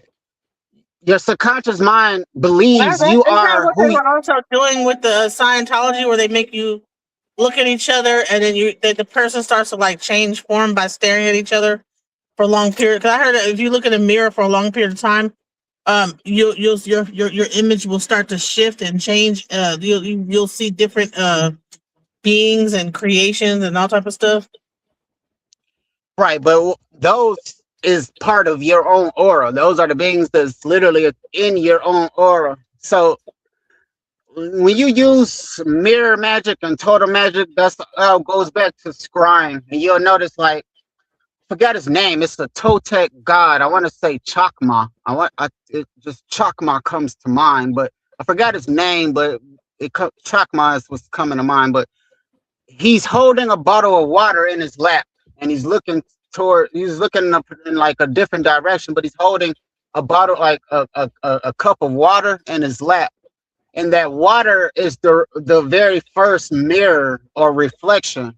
And they would use totems, like usually animal masks, to to recondition the subconscious mind from seeing, to tap into the animal medicine, because everything is connected through the subconscious mind, right? Everything in life and everything in nature is connected. So they would tap into the medicine by shifting their perspective through wearing these masks, and gazing into the water, and meditating through those masks. So you got to condition your subconscious to be able to see yourself through the eyes or through the lens of that animal, whether it's an apex predator or whether it's the eagle in the sky. All of these animals have natural instincts that are a reflection of the divine, itself, right?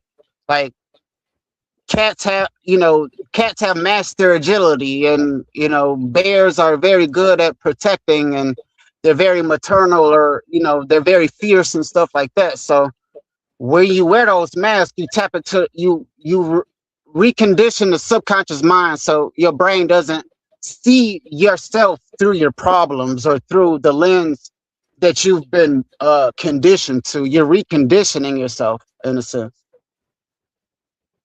And that's what ayahuasca is very good for, that, because ayahuasca will do that for you without you going. Ayahuasca will do that without you even trying to do it. You know what I mean?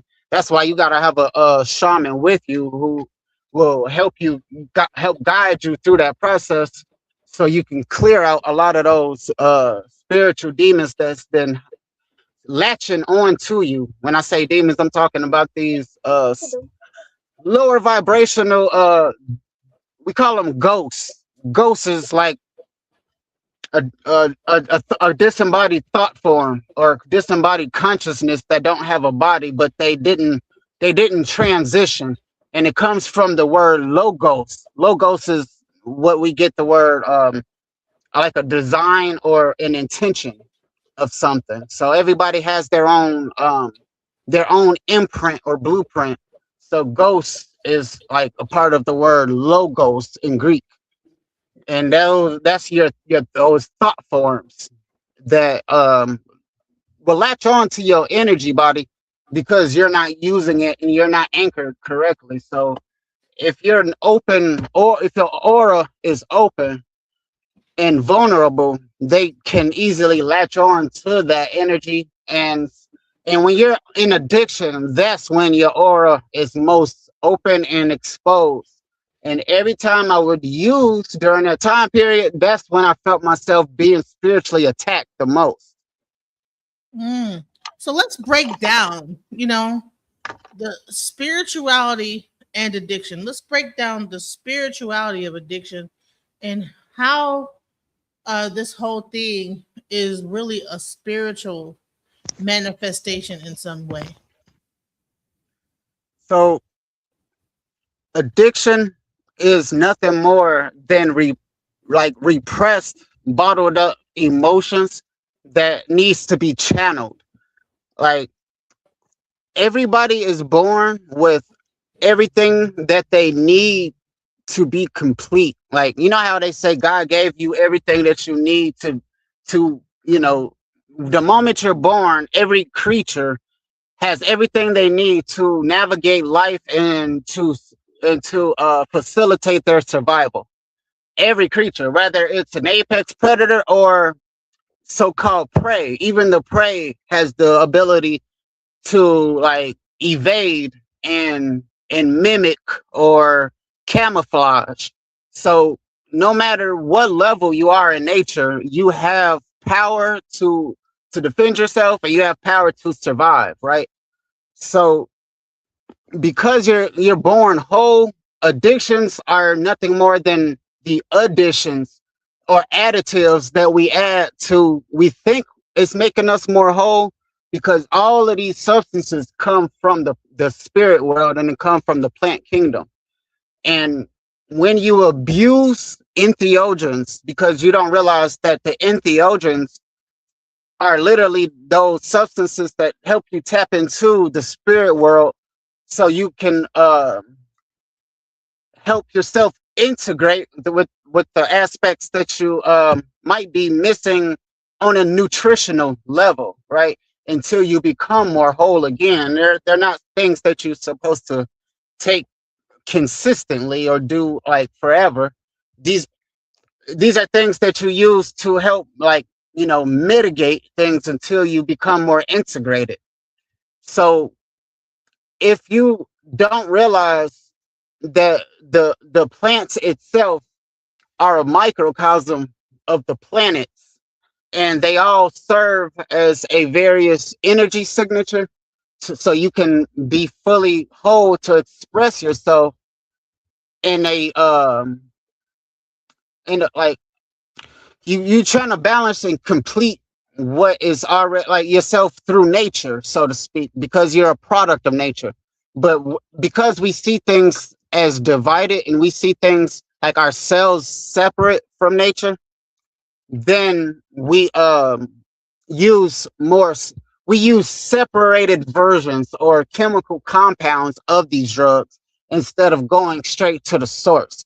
So whenever you use a broken up chemical byproduct of something, like that's what the pharmaceutical industry is known for. Like, everything about capitalism is about taking what's already from the source and creating a byproduct of what's the source already created, to make you go through them as the middleman, so to speak. But because it's not complete, we're not getting a complete form of nutrition when we take a pill from something, because it doesn't have all the minerals together. So like if you eat refined sugar or something like that, it's lacking all the minerals for your body to naturally process it. So you end up with diabetes and hormonal instabilities and stuff like that, because you're taking, sugars that's not complete with all the minerals for your body to process it the way and assimilate it naturally. So for your body to assimilate it naturally, your body has to use components or minerals that's already in you, which will drain your body of more minerals. So Right. every time you eat processed food, because it's not complete, your body has to use more minerals. Instead of you getting nutrition, you're taking nutrition out of your body. You know So what I that's the noticed is that even with like when you take MDMA, right? uh-huh. You would have, if you wanted, if your thing was going down. Now MDMA, I think, there is like some natural occurring thing within your brain that it's really pushing out serotonin very hard in your brain, and then it to the point where your neuroreceptors begin to almost retract, and then they grow back. Um, uh, Probably just all kind of, disorganized and everything like this. But what they say, a lot of time people would do is they would drink orange juice or eat oranges to actually bring back that same, like when they felt that the high was going down, they would drink orange juice or eat oranges or vitamin C, because it depletes the vitamin C in your body when you take MDMA. Uh, Someone asked about mushrooms. All this stuff it's all like pretty much, the bottom line is that the spirituality behind this whole thing, you're not supposed to abuse it. It's really supposed to be used for a specific purpose, Right. maybe to get to a certain thing. But the thing is that because of capitalism, they know how to create the compound a certain way to where you crave it. It only lasts a certain amount of time, and then you become addicted to it. Now, the only Only thing because about that particular thing with the H thing is that I heard that it directly attaches to your DNA and becomes a part of your bodily DNA, and that's why you become sick on it. Because same thing with also alcohol, it becomes a part of your DNA. I would well I could probably say it would alter some of your the molecular structure of some of your like your DNA to an extent. I wouldn't say it like your DNA is subject to change through epigenetics. So anything you put into your body will kind of modify your genetic structure just a bit, but you can Mhm, correct those modifications through nature. You know mhm, what I mean? Like because we're so connected with nature, no matter what you do, it depends on how far you go down that road, though. But you can like uh painkillers and abusing those sort of things. Like I can't use ecstasy or X or MDMA as an example because that wasn't one of my go-tos. Like the opiates were, so to speak. But at the same time, I have tried it, and everything that I've experimented with, I was able to tap into naturally. Whether it was marijuana, whether it was MDMA, whether it was Adderall, it doesn't matter. Adderall was my choice to produce the same effect that MDMA would do. You know what I mean? Like Adderall, it's a lot of pharmaceutical versions of hard street drugs out there that we don't realize that the doctors are actually creating pharmaceutical versions. So I would use Adderall for the very same reason that somebody would use MDMA for. You know what I mean? mhm, mhm. So, But the but whole, but the whole thing that what it really boils down to is that these things are functions of the body that are natural things that actually happen naturally if you know how to tune into them correctly. It's just that we lost the ability to know how to tune in and make these things happen without external, or maybe it's a thing that we don't even aware that we even have this feeling. Like I know that I always wondered, is that when I saw a person nodding off, I was wondering, I've always wondered, is that the same thing that happens when I get really tired? You know, when a person has like narcolepsy, is that like a similar thing that's happening? Is what's happening there? Because a person with narcolepsy can be asleep, listen, hear everything going on around them, and and then they wake up and everything like this. You know what I'm saying? And same thing. Uh, be in such a relaxed state, but at the same point they are just kind of like in this lucid dreaming, this lucid state in dream world, in this dreamy thing. So that would be the similarity that happens in that situation, right? it um really is. It really is because a lot of people who are modern day narcoleptics wouldn't be the kind of person that would be operating heavy machinery back in those days. Those are the people that would be designated for the temples. They would be the temple priests. They would be the the medicine men. And we got to realize that medicine has the word meaning like the middle, the medium aspect, because mm, there's a spiritual medium to medicine, and all medicine comes from mediumship. Like you don't guess what plants you're supposed to take in nature. That information comes to you through mediumship. You know what I mean? And these whenever you come up with a recipe for food or a recipe for health situations, like it's no different like a diagnosis. The word diagnosis literally has gnosis as the root word. How are you going to be diagnosing if you're not a gnostic? You know what I mean? Like you wow. can't. The ancients would diagnose your problems based on being able to see what's going on with you through your energy body.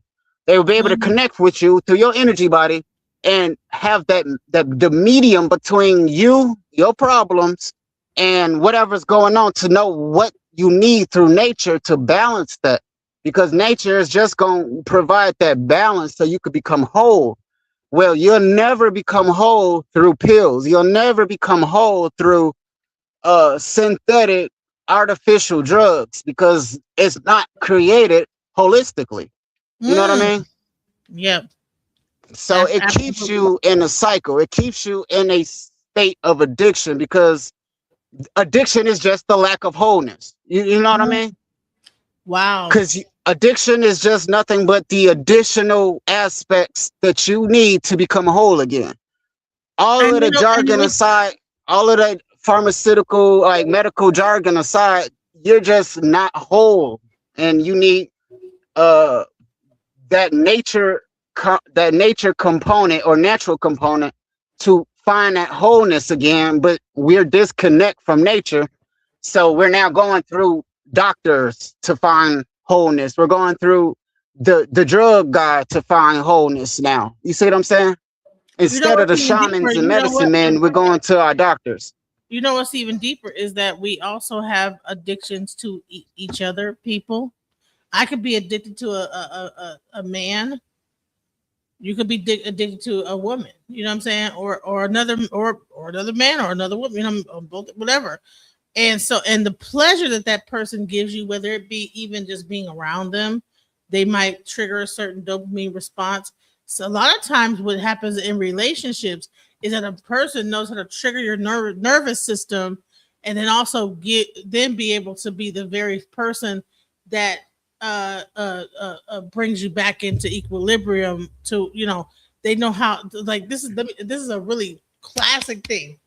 Have you ever, like, gotten had a person like trigger you, make you very angry, and then you make up, right? You have like this makeup situation going on, right? So all Mm. this stuff is like a high and a low that triggers a addictive, like, addiction, those things in our brain.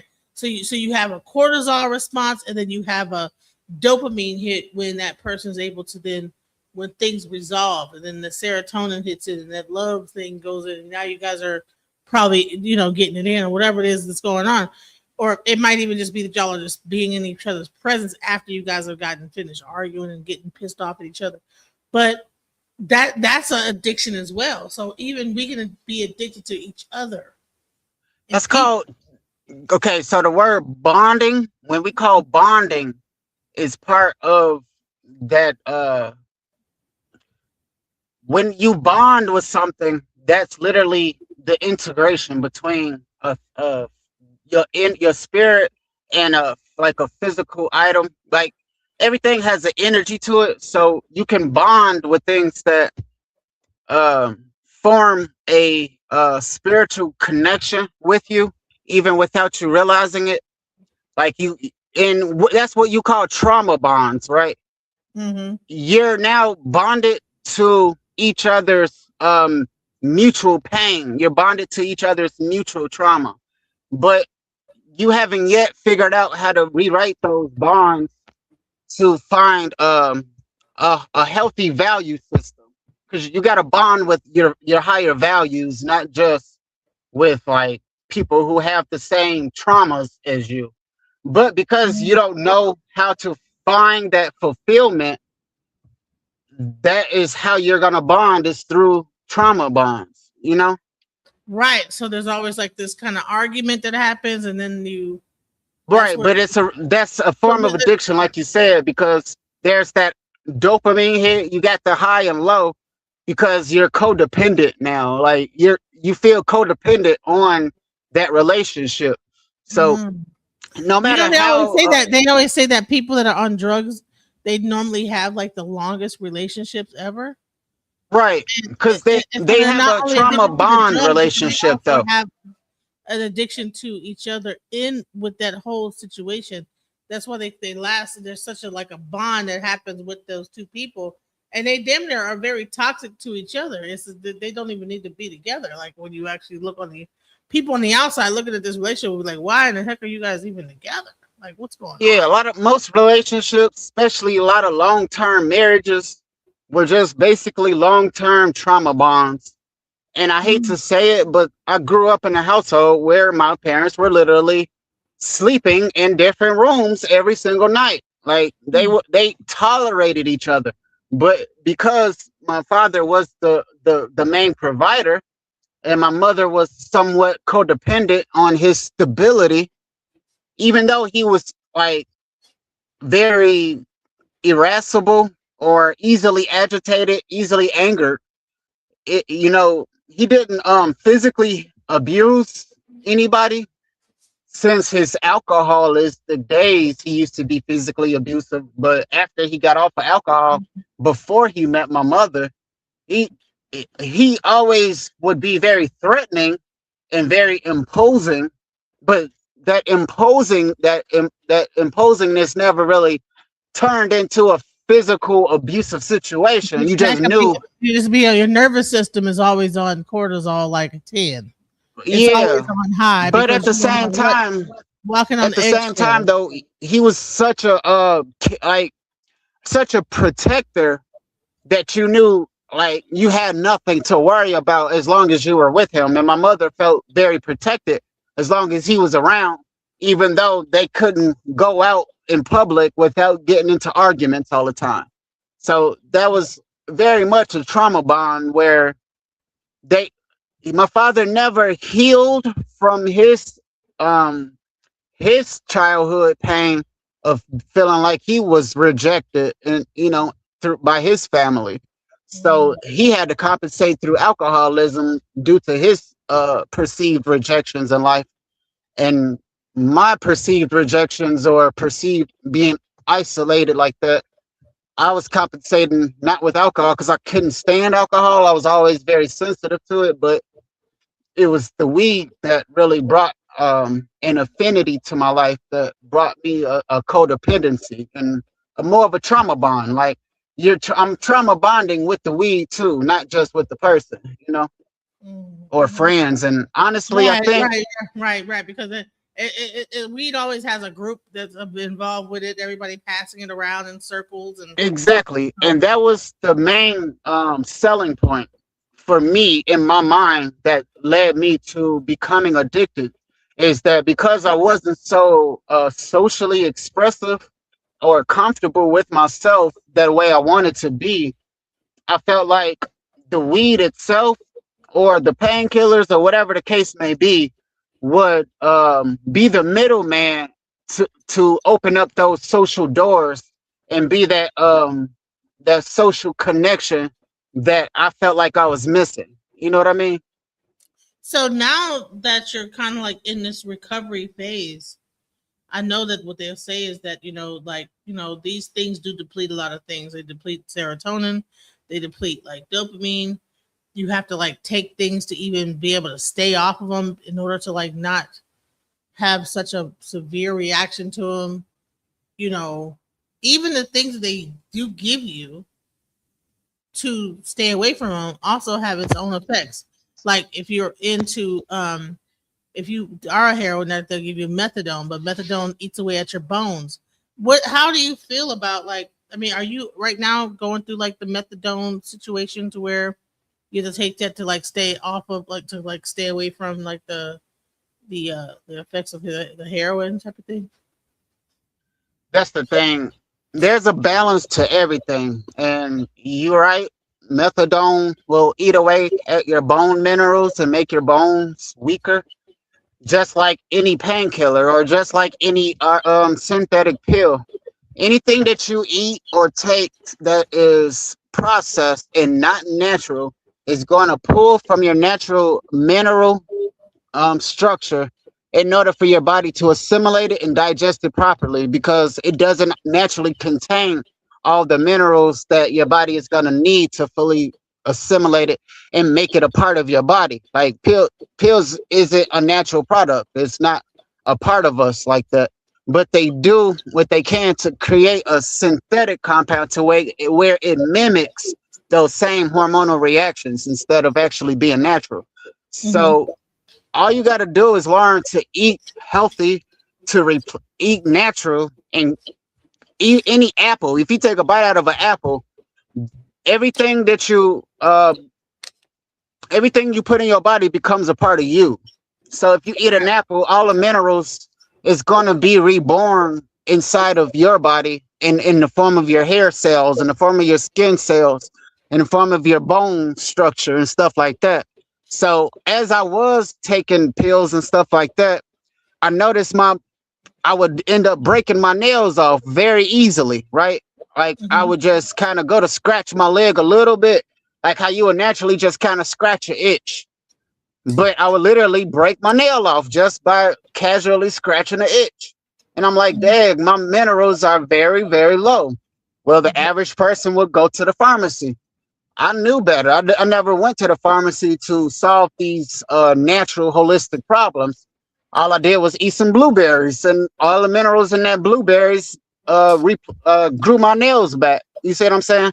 So Mhm. when we say you are what you eat, we don't mean that figuratively. You literally are what you eat. You are what you take, because we are made of the same minerals that are in the soil, made of the same uh, you know, elements that are in our environment. We just got to become one with it, so we're not like becoming codependent on synthetic things and looking outside of ourselves for help in that sense. I want to make this into a series, and I want to like really like begin to break things down into like, okay, how does one recover from addiction? What kind of minerals can we take? Like, okay, because I believe that each different drug that you can actually get into depletes the body a certain way. So, and it's also probably like even a matter of the fact that it is compensating for depletion, right? So, how do you get over that depletion?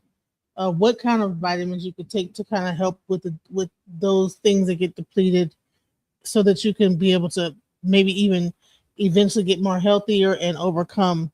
I know that alcohol, it attacks your magnesium. It gives you too much sugar in the body. It messes with your focus. Everything as far as every mineral in nature, like you said, magnesium, I noticed that the more magnesium I put into my body, the more photoreceptive I am, because magnesium is the main molecule that is the difference between our hemoglobin in our blood cells versus the plant chlorophyll. The only difference between our hemoglobin and the plant chlorophyll is that magnesium base. So Mm, if you build up more magnesium, just like the plants, you'll become more photoreceptive. And we mm, are natural walking trees. So everything has its purpose, and I would supplement a little bit of magnesium, and I had to learn that I could cure my own addictions, but just from a little bit of magnesium, just spending a few minutes outside in the sun would shorten the time length that would require me to be outside to build up vitamin D, if that makes sense. So instead of mm, me spending like 15, 20 minutes out in the sunlight with a little bit more plant chlorophyll in me or magnesium, I don't like supplementing because it's not complete like that. And you don't want to have things just ice. You don't want isolated minerals like that. You don't want they try to sell it to you isolated because they know it's stripping away more nutrients from your body instead of giving it to you. But just temporarily, I was just kind of experimenting because I've always been very sensitive, so I could just do a little bit of something and be able to get the results from it. And I would supplement with magnesium just as an experiment. And but this was when I was already sunbathing and sun gazing, and I found out that that magnesium helped me tap into the sun like tenfold. I was like, wow. So So I was able magnesium, to, you're saying that magnesium helps you to absorb vitamin D better? I yeah, know that they say that K2, vitamin K2 or something like that helps you to absorb vitamin D. I have a vitamin. magnesium is is the it's the that green pigment that's in the chlorophyll. The root of magnesium is the magnet. You're becoming more magnetized, and you're able to absorb more sunlight, just like plants have to photosynthesize sunlight for nutrition. You need that magnesium for photosynthesis as well. So you're able to photosynthesize way more effectively with the sun when you are adequate in magnesium intake. You know what I mean? Like, but that's just eating plants. You don't eating plant-based foods. You don't want to supplement it. Well, I'm one that I like suffer from anemia because I lose a lot of blood every month. I have a what's it called? I have a thyroid issue, and I have like Ain't that an iron deficiency though?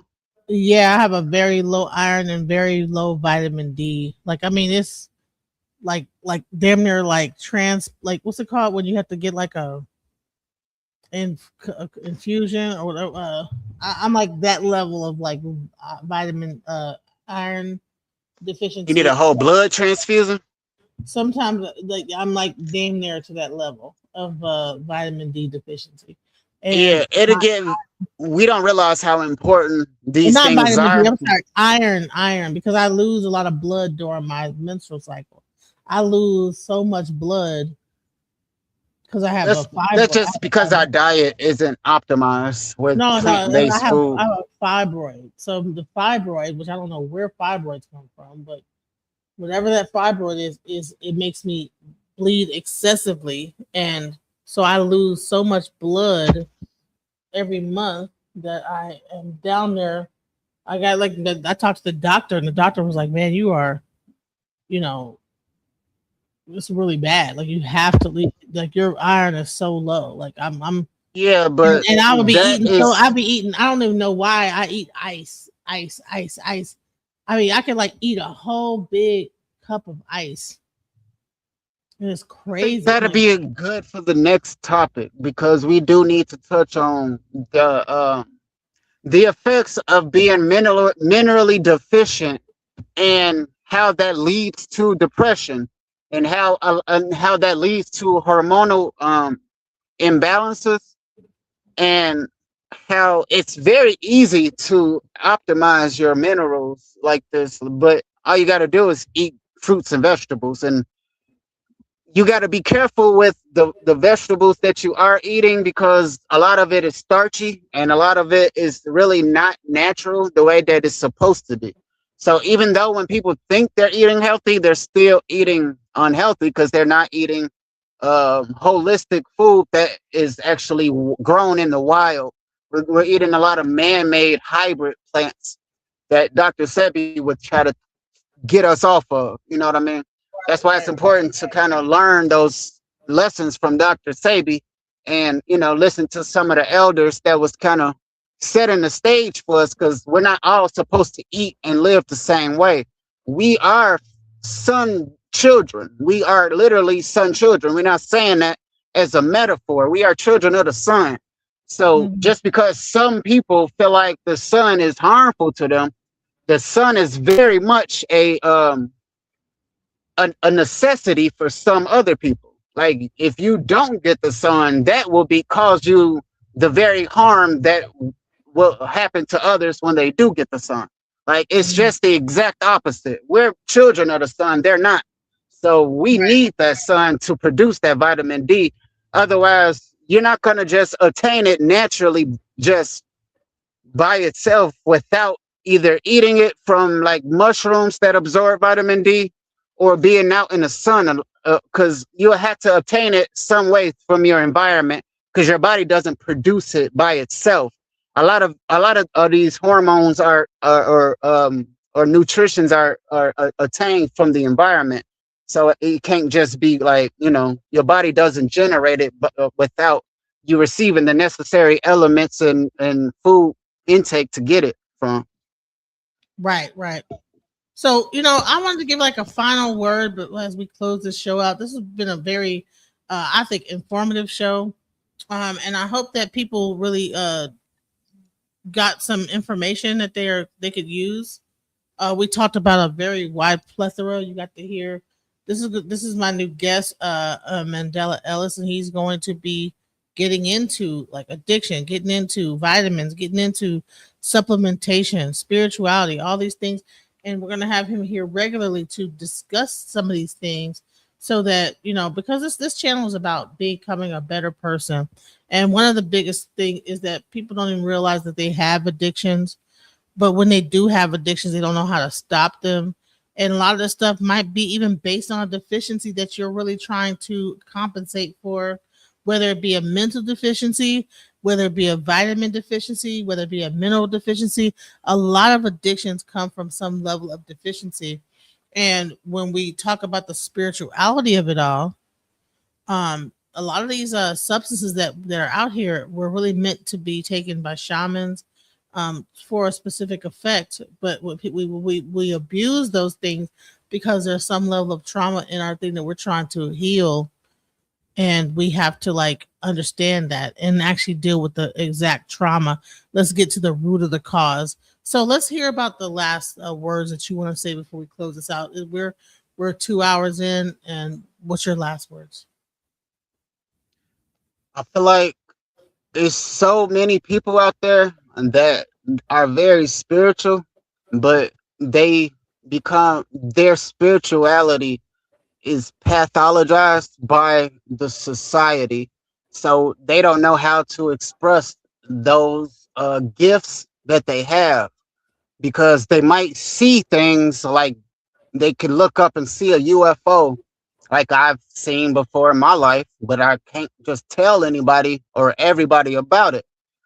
So there's certain things that we are capable of doing or experiencing that a lot of people don't understand it, that we can't always open up about to everybody, because they will get you institutionalized. And I know people who that has happened to, and people are very like especially our people, we are children of shamans, and we are the children of generational medicine healers that used to like heal people or have various gifts.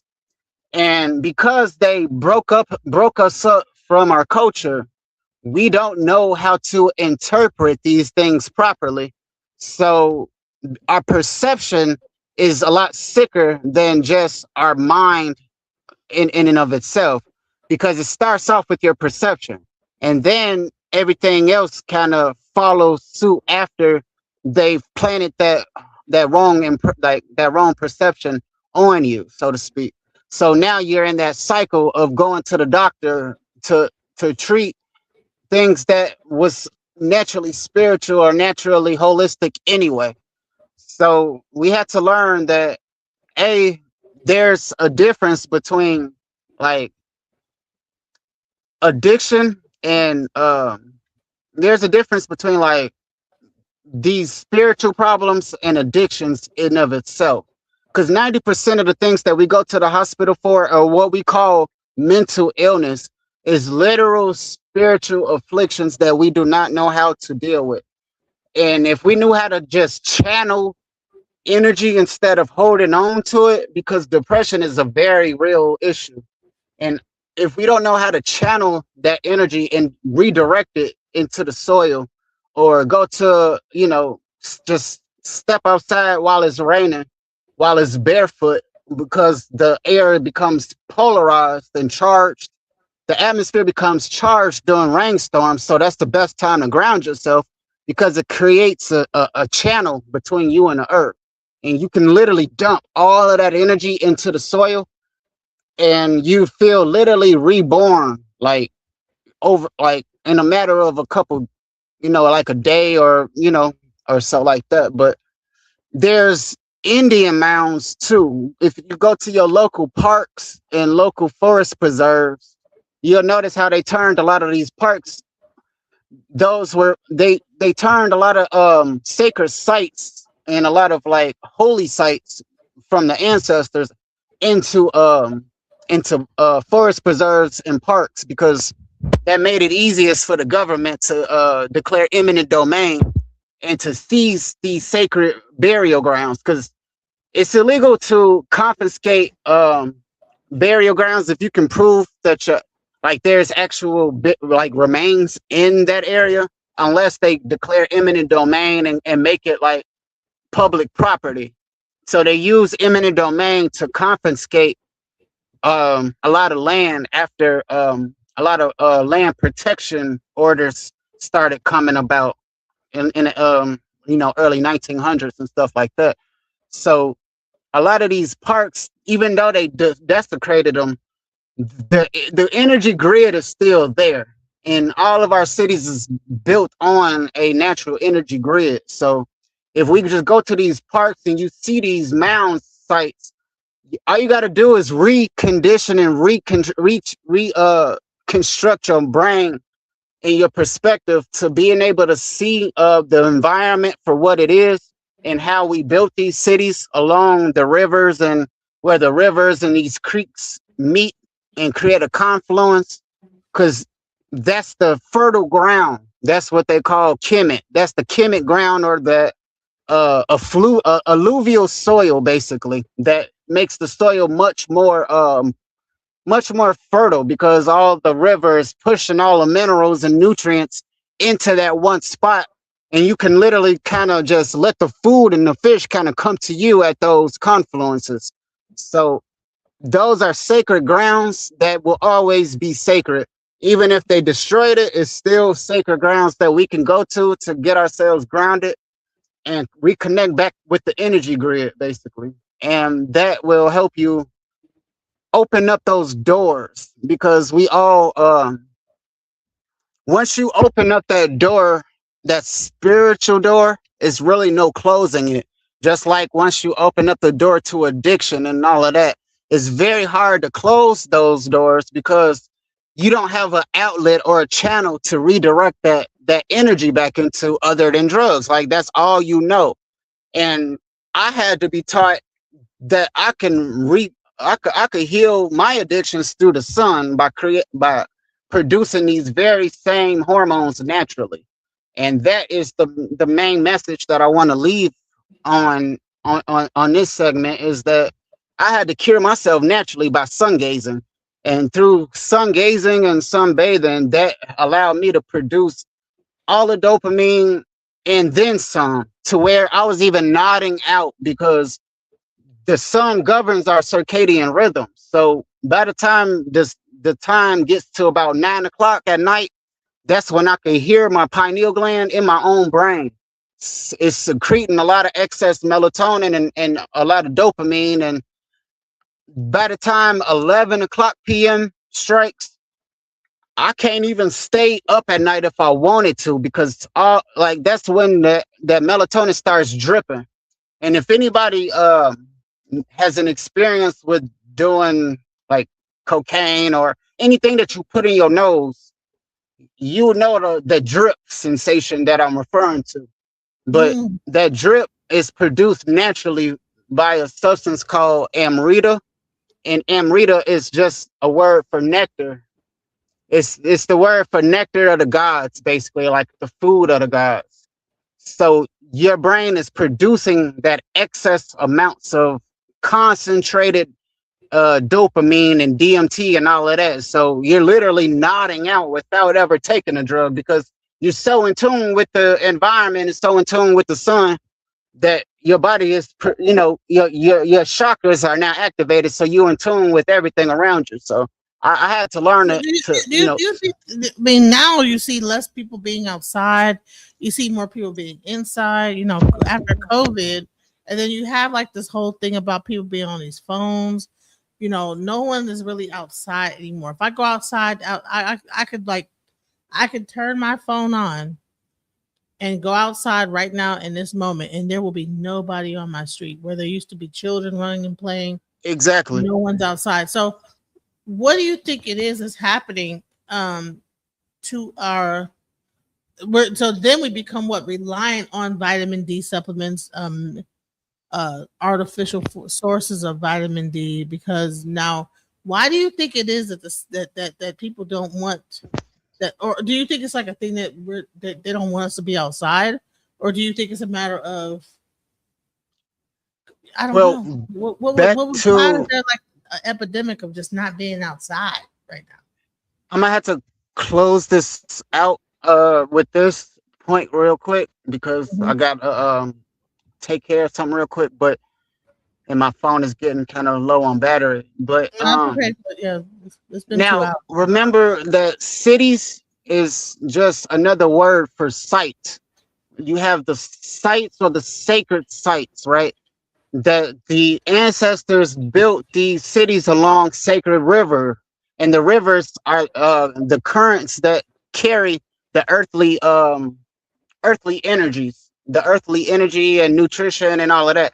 So they would create mound sites as a battery, and they built these cities along along these sacred rivers and confluences to help conduct and align the stars with the earth, because you're creating on earth as it was in heaven. You know what I mean? Like they say in the Bible, you're literally mapping out the roads, and all the cities is all in harmony with certain constellations and stars and stuff like that. So because it's a literal reflection of the heavens, they created a concrete jungle to keep us insulated and keep us from naturally healing ourselves and being able to experience the natural healing power of the earth. And they'll build hospitals and stuff like that directly on top of the sacred sites that we would use naturally for healing, so they could channel that energy. But they still not using it properly, but they want to cover it up. You see what I'm saying?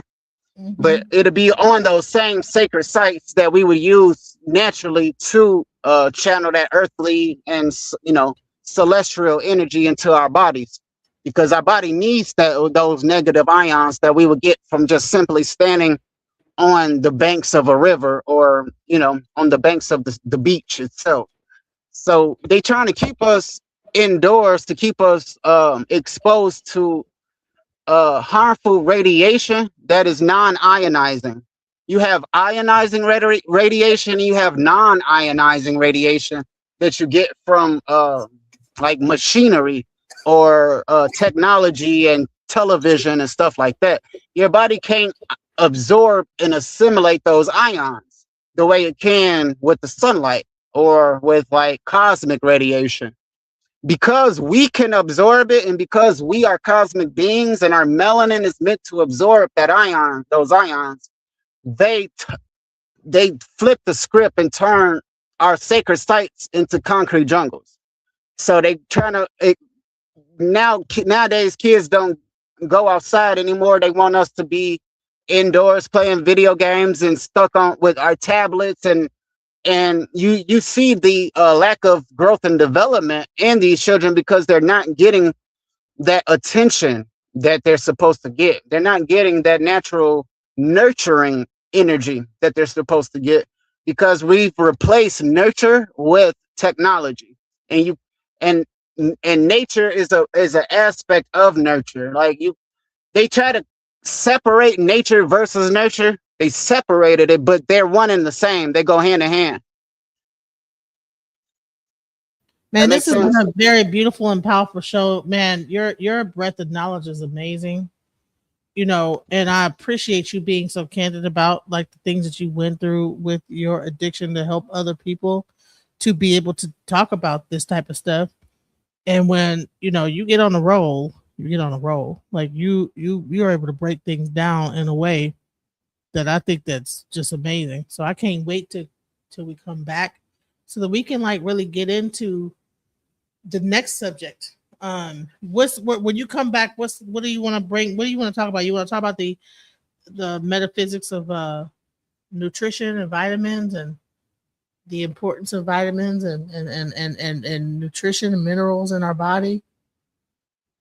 I'm gonna I'm gonna have to think about that, because I do want to kind of bridge natural healing methods as far as depression and the spirituality of depression, and how the spirit world will manipulate you through like planting, false emotions, because you feel so deeply, like you feel things so strongly. And because we're naturally, some people are empathic and can pick up other people's vibes and stuff like that, you got to realize how the spirit world works. And you got to learn to distinguish your own personal thoughts from the thoughts that are telepathically sent to you. And that's how the so-called spirit world works. They'll send you a thought, and it'll trick you and make you think those are your own thoughts. And Mm, spiritually, as an empath, I had to learn to distinguish my own intuition and my own thoughts from those self-harming thoughts per se, yeah. because that's when if you can't distinguish the difference, when you look up the word shaitan in Islam, Shaitan is where we get the word Satan. And these are the jinn beings, or what we call watchers, that are very, very intelligent and know how to manipulate mankind because they know how we act and operate. So Shaitan, with Shaitan, I think it's spelled, it's a Islamic concept where these beings are like ancient watchers. They manipulate you by planting thoughts into your brain, or into, planting thoughts into your perspective to kind of mislead you. And you got to learn to kind of distinguish between those thoughts and your own feelings versus the feelings and thoughts that you get from elsewhere. And you don't really know how to do that until you get yourself grounded, until you more in tune and tapped in with yourself. Let me leave my we can open up the door for suggestions as well as to a part two, as far as like the topics or the points that we could touch on, because today I was kind of freestyling. But I want to leave my email in case you have my email posted already. Can you hear me? What's your email? LA is LAHAAN 312 at AOL.com. That's if anybody. What's that? You got an AOL. That's crazy. I didn't know I still had AOL. I know. Don't nobody use AOL no more, huh? Right. I'm like, man, that's old as heck. You still got AOL? America Online? Yeah, I made that email. That was my very first email address, to be honest with you. But I'm still using that same email. But I do got a Gmail, but I'm still using that same email address. But that, if you ever want to contact me with their own personal issues, or if they want to, send a donation to the PayPal or something like that to support the movement. But this is, I want to also open up the door for suggestions. If anybody want me to touch on some topics that they might be going through as well, because part two, I do want to bridge the gap between the nature work and how I also use the sun to heal my own addiction, because I haven't really touched into how I got over my own addictions to, naturally, and use sun gazing and sunbathing in the process that it takes to kind of build up these natural hormones, and so you don't have to be codependent on substances itself. Right. Well, definitely make sure you guys hit him up. This is Mandela Ellis, and he is here. If you have addictions, you have things that you're trying to heal yourself from, please reach out to him. He knows how to help you to get over your addictions, and like using natural ways, methods. So please reach out to him. I think anybody who's going to be able to see this, I think a lot of people are going to hit the replay. YouTube right now is kind of toggling my views. I don't know why, but I'm grateful to have you here. This was a great show. Thank you so much. And I appreciate you for taking the time as well, and for giving me this opportunity, because this is something that has been long overdue, and it's a message that I feel like a lot of people need, because I would be lost myself if I haven't found my natural mediumship. You know what I mean? Right. And anybody who has been through what I've been through, and anybody who are spiritual as well, like, real from fake when you see it. You see what I'm saying? Exactly. And so I think that people like us are kind of coming together anyway. So, this is just another avenue, a thing that we have to kind of like clear up before when we come together. We have to be able to get rid of our addiction. We have to like get rid of to actually approach them in a certain way and get rid of those things so we can be of clear mind, because there's a shift happening. I'm not sure if anybody else feels it. There's something happening. I don't know what it is. So, yeah, but we'll find out sooner or later. Yeah, we'll touch on that shift that's going on. That's something that we see going on, but we have yet to be able to put our finger on what's going on, because they keep hijacking all of our movements.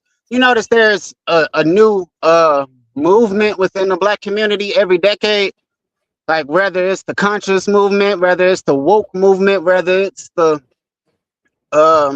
every 10 years, like we literally go through a new movement. And this movement is a delineating movement where we have to self-identify ourselves from what we were told we are. That doesn't mean you don't have your heart and loyalties with so-called the motherland of Africa and all of that. But us as a people, we are way more ancient than what they tell us that we are. And we have accomplished way more than what they want us to know. So that's why they want to put you in a box, to try to put you only in a regional, to kind of isolate you in that box, or just kind of use these labels to kind of isolate you as within your own identities. So you won't be able to organize with the people around you, because you're going to subscribe to an ideology that they won't necessarily subscribe to, when you're naturally all connected. You see what I'm saying? Even in the people in Africa, all the way in Egypt, and all the way wherever, all over the world, we built these pyramids and this grid system for a reason. And it wasn't for us to separate each other. It was for us to be united with each other, if that makes sense. So that's kind of what I want to leave on for now. And then we can pick up, where we left off. And I'm open to suggestions as well. Wow. So much love, everybody. This has been a great show. I can't wait till our next show. This has been beautiful. Thank you so much for coming. And I look forward to the next show. All right. Thank you so much. And we'll talk again soon. All right. All right. Bye. Bye-bye. Just when I thought I couldn't find my way out, yeah, I searched the God in me to find my way out. I know it can seem way out, but the Creator flows to and through me from way out. I'm talking way out, yeah. See, if you believe in the God in you, it's a better place. Creating the